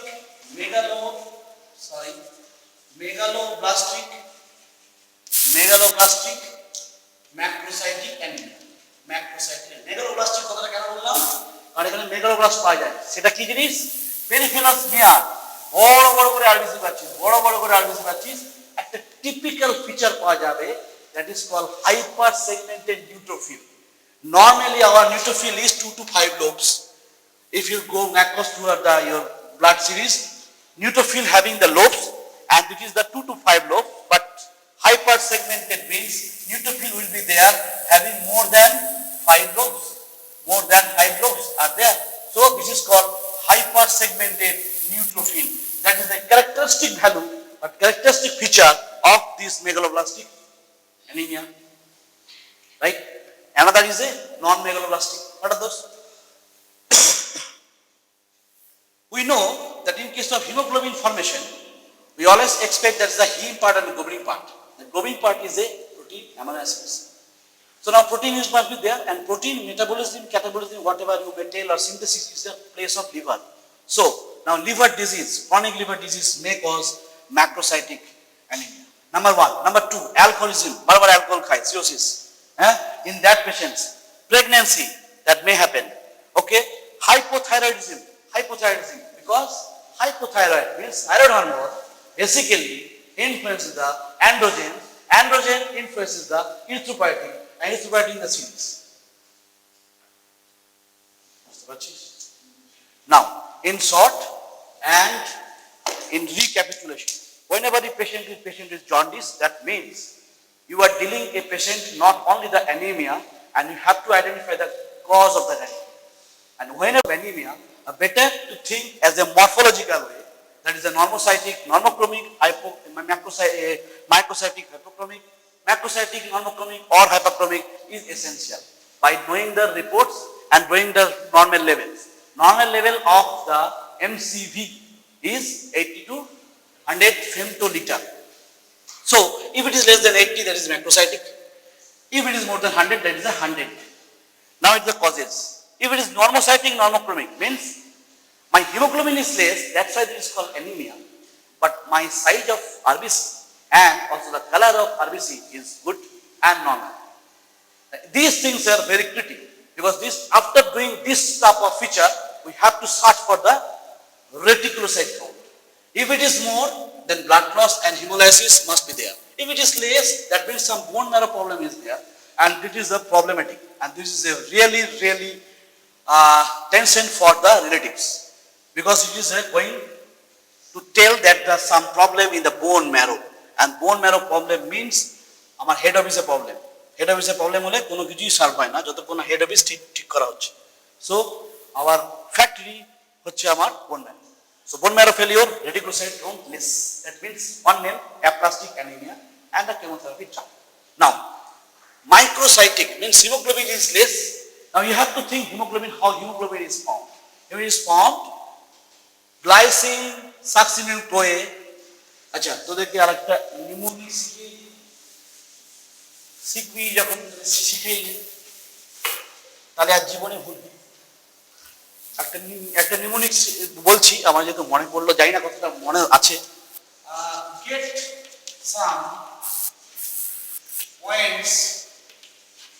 Get some points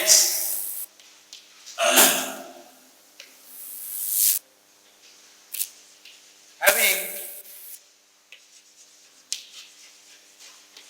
understood the correct pathway of him.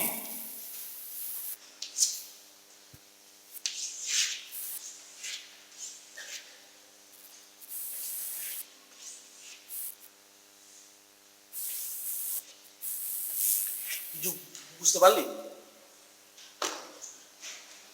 কেন গোল গোল করলাম? Now glycine succinyl CoA porphobilinogen হাইড্রক্সিমিথাইলবিলেন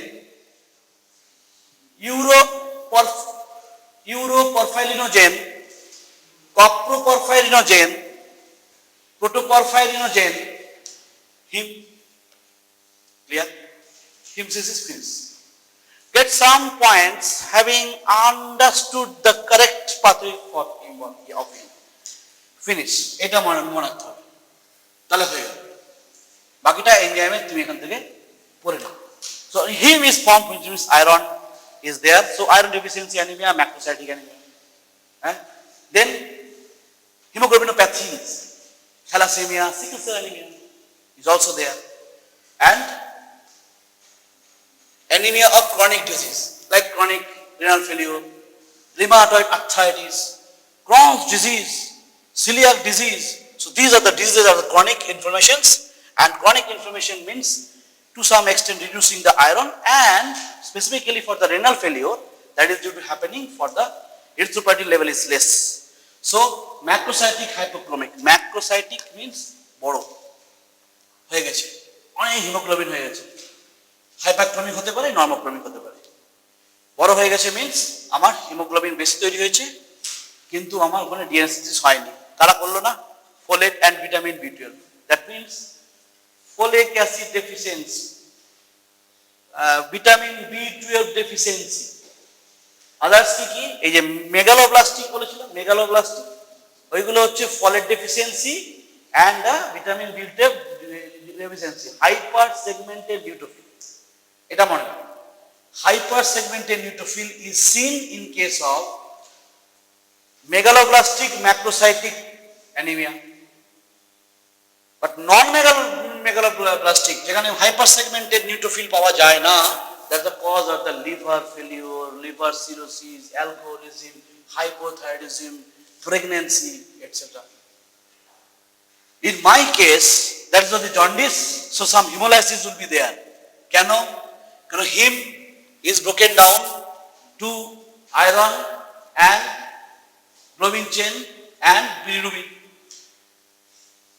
Now bilirubin, how it is changes? বায়োকেমিস্ট্রিতে হচ্ছে, বায়োকেমিস্ট্রিতে জন্ডিস বা এই জাতীয় কিছু হিম কিছু পড়াচ্ছে না? ওকে, না পড়া।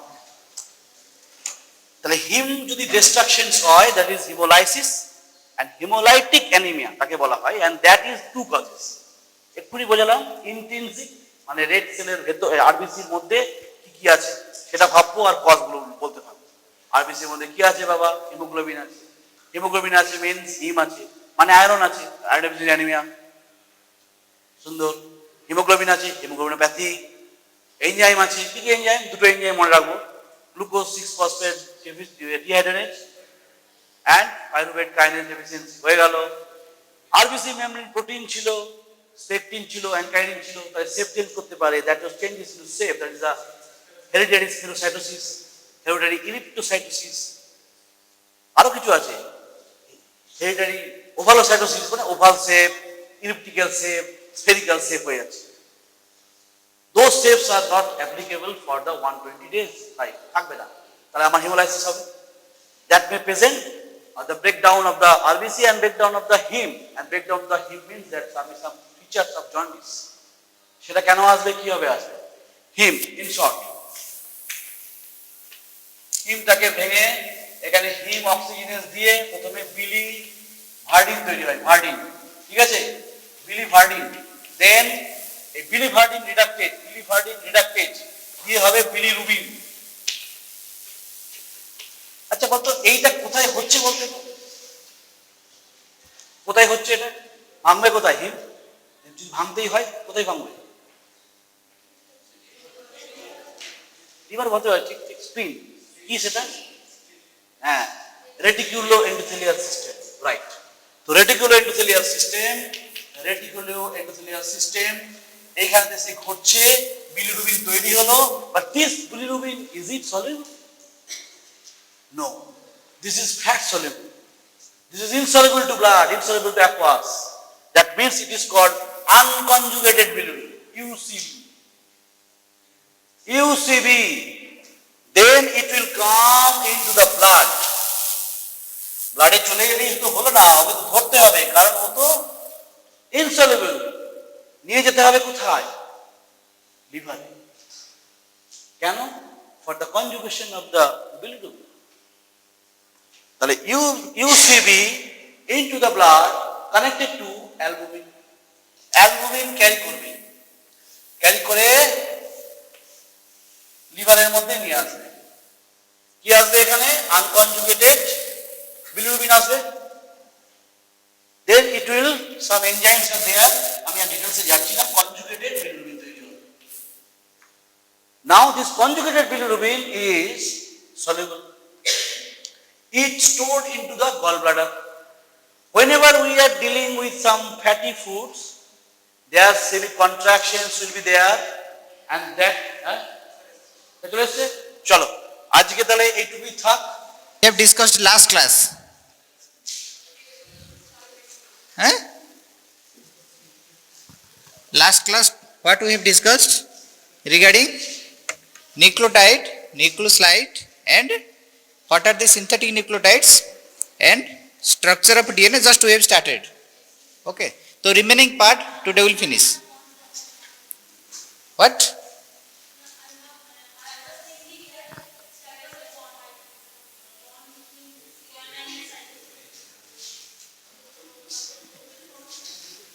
Bonding between C and G. Yes, triple bond. Okay. The what? Huh? তিনটে bond থাকে, but that is only arrow given. That is not bonding. Arrow given. Why? What is Chargaff rule? That is for. What is Chargaff rule? Chargaff rule is that is number of purines is equal to number of pyrimidine. So A is always binds with T and C is always binds with G. Then last class we have also discussed what is complementary base pairing. Complementary base pairing. So today discuss what is the significance, why complementary base pairing occurs. What is the importance? What is the importance of complementary base pairing? What is the importance of such complementary base pairing? Due to that is each DNA strand, each strand of DNA can act as a template strand. That is very important. What is template strand? That is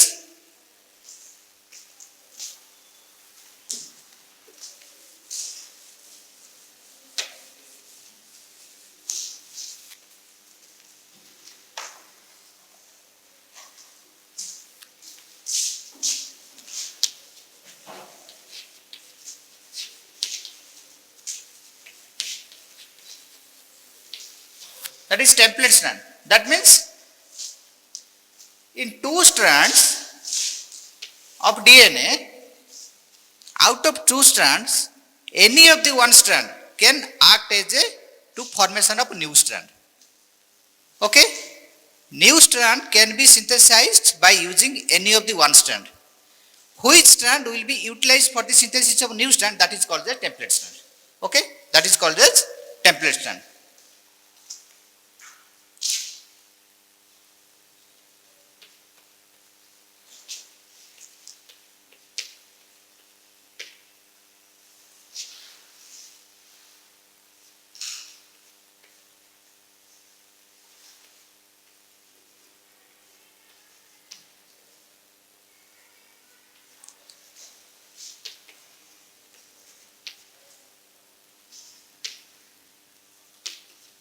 Okay, suppose out of two strands in replication, what will happen? If suppose out of two strands, from this strand, suppose we will utilize as a template strand. Come. Okay, suppose this strand will utilize as a template strand. So the remaining what will happen? So what is there? T, C, G, A, T is there. So if new strand will be synthesized, so what will be there new strand? A, G, C, T, A, new strand will be synthesized. That means these nucleotides are complemented to the other strand. Okay, so that is important. So that's why it will, what will be helpful? It will be helpful for the same replication process. So what are the characters are there that will be go or it will carry further. Okay, understand? Thus nucleic acids are uniquely capable of directing their own self-replication. The information carried by DNA and RNA, it directs the synthesis of specific proteins which control over most cellular activities. That means by replication DNA to DNA, again by transcription process DNA to RNA, whatever character is there that will transfer to RNA. Okay, and from RNA that protein synthesis occurs. Protein synthesis occurs. Okay, from RNA to protein. So finally, who will control that protein will be, or that amino acid or protein, that protein will be, it controls the demands, cellular demands or cellular activities, it controls. So indirectly who will controls all these things? That will by DNA.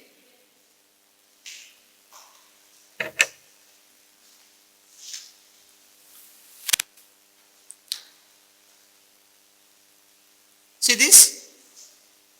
So first is this by transcription process, transcription where occurs inside the nucleus. So from DNA to RNA will be synthesized. When RNA will be synthesized, first that is called as primary transcript. That is primary transcript.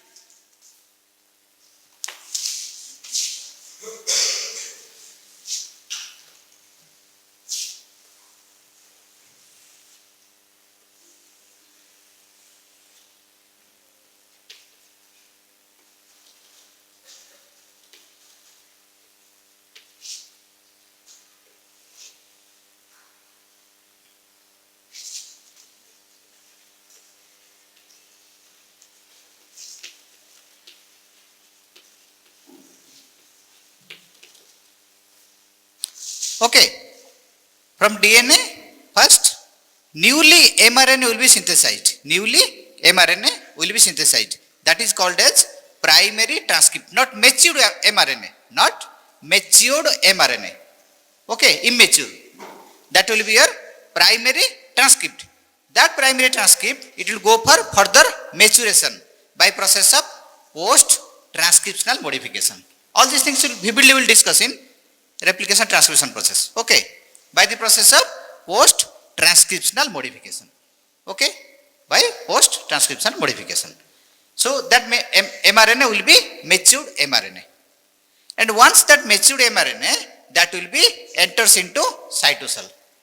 Okay, through nuclear pore. Through nuclear pore. Okay, from that matured mRNA, protein can be synthesized. Understand?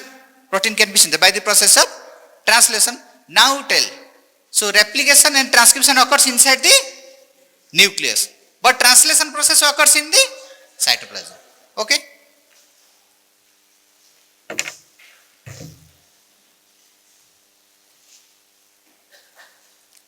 And two strands are the anti-parallel to each other. One is 5' to 3' direction, another one is 3' to 5'.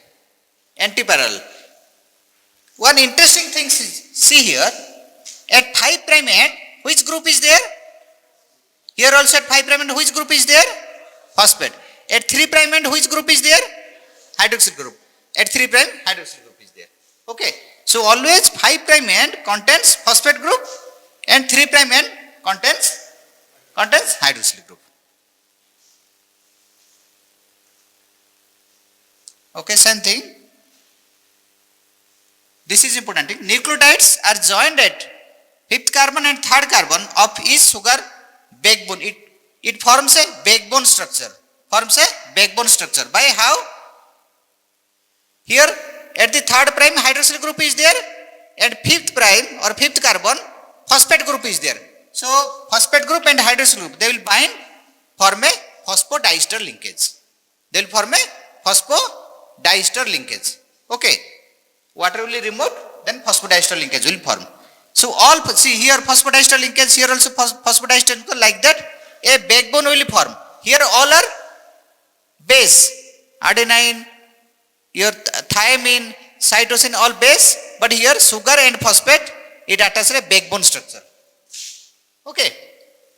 And what will happen when DNA melting occurs?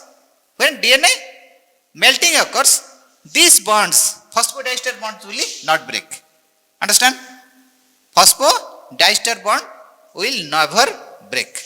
Which bond will break? Only your hydrogen bonds will break. Okay. See here same thing I told, that here hydroxyl group is here phosphate group, then water will be removed and phosphodiester linkage will form. That is 3', 5' phosphodiester linkage.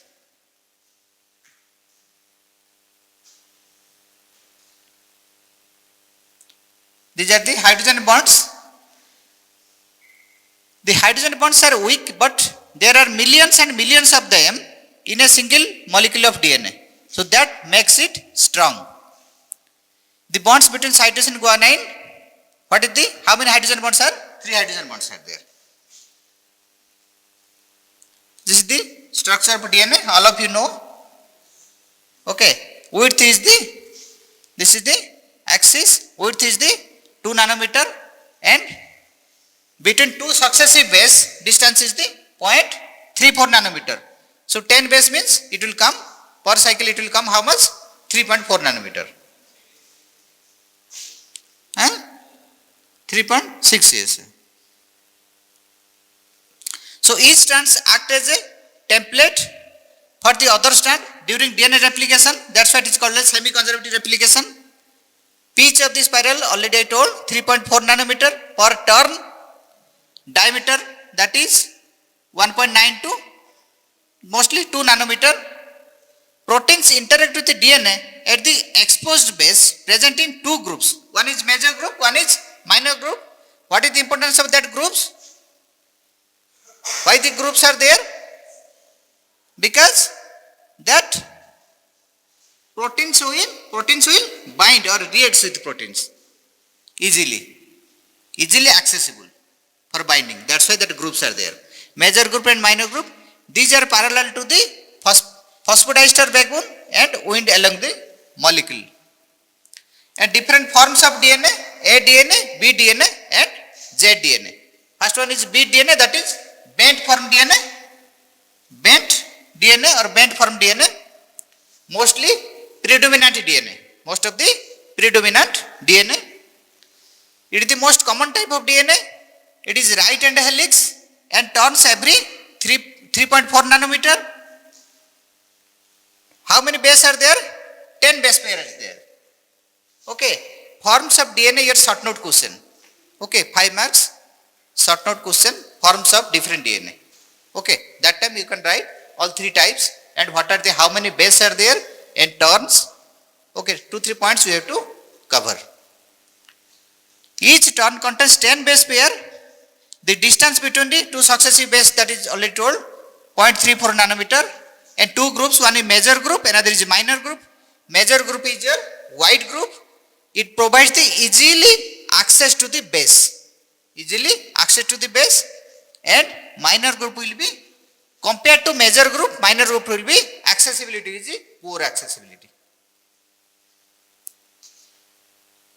A form DNA, it is right-handed helix, and B DNA, how many base pair per turn? 10 base pair. In A DNA, it will be 11 base pair. 11 base pair per turn. Same, 2 groups are there, major group and minor group. Major group is very deep and narrow. Minor group is very shallow and wide. That is easily for the binding for the RNA in minor group. Z form, that is zigzag DNA. Okay, zigzag shape. So it is radical change of the B form, bent DNA form. It is a left-handed. B DNA is right-handed. B DNA is right-handed.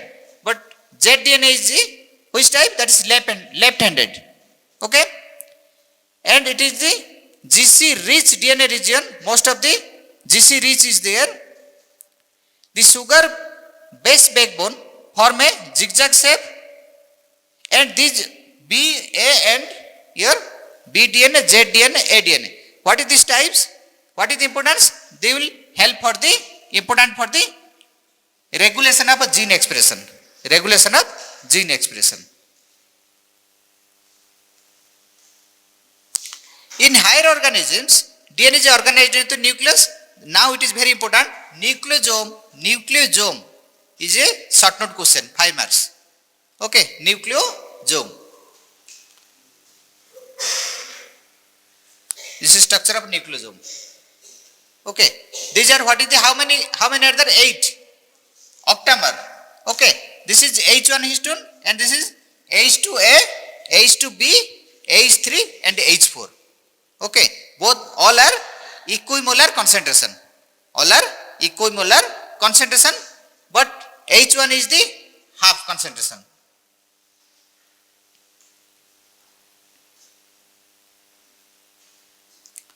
The DNA has a negatively charged backbone. Why? Which group is there? 5' phosphate group is there. Okay. And histones are positively charged, so they are electromagnetically balanced. Okay.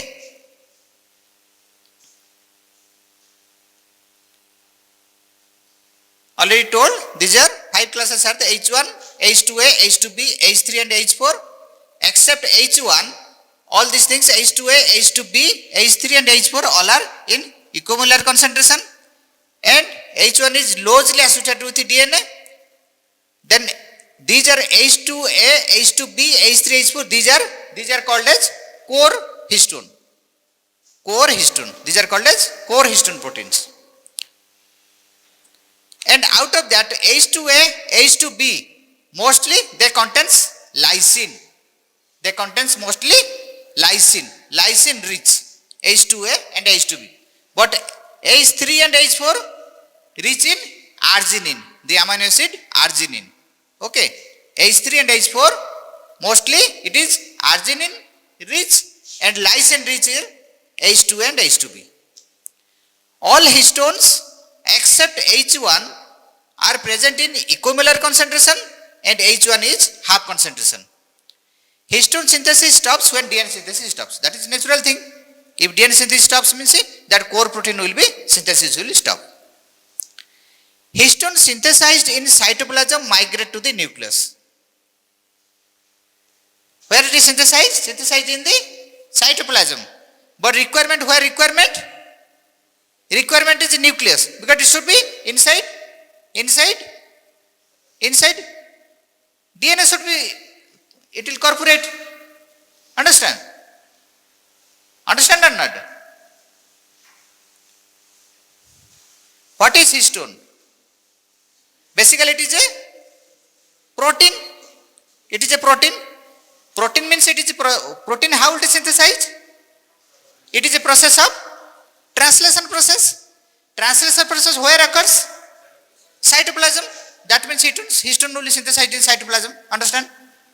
Okay. And once it will synthesize, then but requirement where? Nucleus. Then it will enters to again enters to through nuclear pore to nucleus. Understand? Histones are modified by, here one word is there, very important. Modified by acetylation, methylation and phosphorylation. That means when histones will be synthesized, that means translation process will be continue or translation occurs in cytoplasm. Once protein will be synthesized, then it is not active. Biologically, it is not active. Understand? Biologically, it is not active. When it will active, go for further processing or further modification. That is called as post-translational modification. Post-translational modification. These are modification, acetylation, methylation and phosphorylation. How it occurs, I will discuss that time. Okay. These are process by which it can be go for modification. Like example, suppose insulin. Insulin, when it will active, but it will start from pre-pro-insulin. Pre-pro-insulin. Is it biologically active? No. When it will active, pre-pro to pro will form pro-insulin, then insulin. Then only active. Okay. Like that. So, once it will be synthesized, then it will go for post-translation modification. After that, it will be active.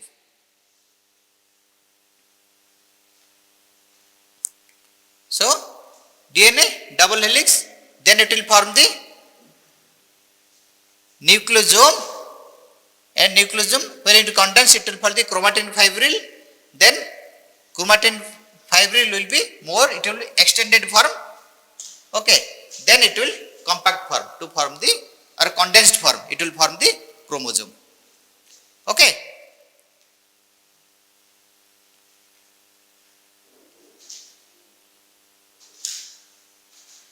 The same thing, double stranded DNA is first wound over histones, it is called nucleosomes. Chromatin, that is long stretch of DNA in association with histones, that is chromatin, and when the chromatin will be condensed, it will form the chromosome. Supercoiling. In higher organisms, linear DNA is twisted around its own axis. Always with its own axis it will coiling occurs. It will be coiling like telephone coil is there. Like telephone coil. Okay. So it will be coiling occurs in a twisted manner. So that is due to that it is called as supercoiling. Otherwise length will be very big length. Okay. That supercoiling will be, who will help for the supercoiling? Guy rays. Okay. And supercoil will be relaxed by the topoisomerase. Will be relaxed by the topoisomerase. When we'll go for replication process, that time we'll discuss about all these things. Topoisomerase 1 is there, topoisomerase 2 is there. How it will be, supercoiling will be removed. Once supercoiling is removed, then only it will go for further process. That means replication of new DNA synthesis will occur. Understand? 2 strand is there. Okay, supercoiling. That you have to stretch it. Supercoiling will occur. Then how it will be? It will be, who will help, which enzyme will help. And supercoiling, that force will be, due to that supercoiling, the force will be, that force, stress will be released by which enzyme. All these things will discuss in replication process. So what is the length of DNA? Like that, near about, whatever length is there, that each cell has about 2 meter of the DNA. The average near about 75 to 100 trillion cells. If that length will measure, the average human DNA has enough DNA to go from earth to sun more than 400 times. 400 times you can go to sun and you can return. Okay. Finish. Less students is there, that's why. Any doubt is there? You can then ask. Any doubt? Any doubt? Ask anything doubt.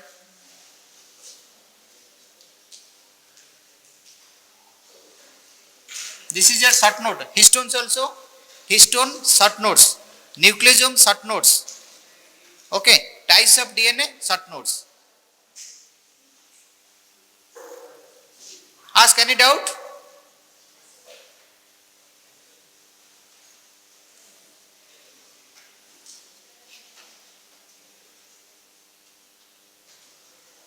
How DNA is electromagnetically balanced?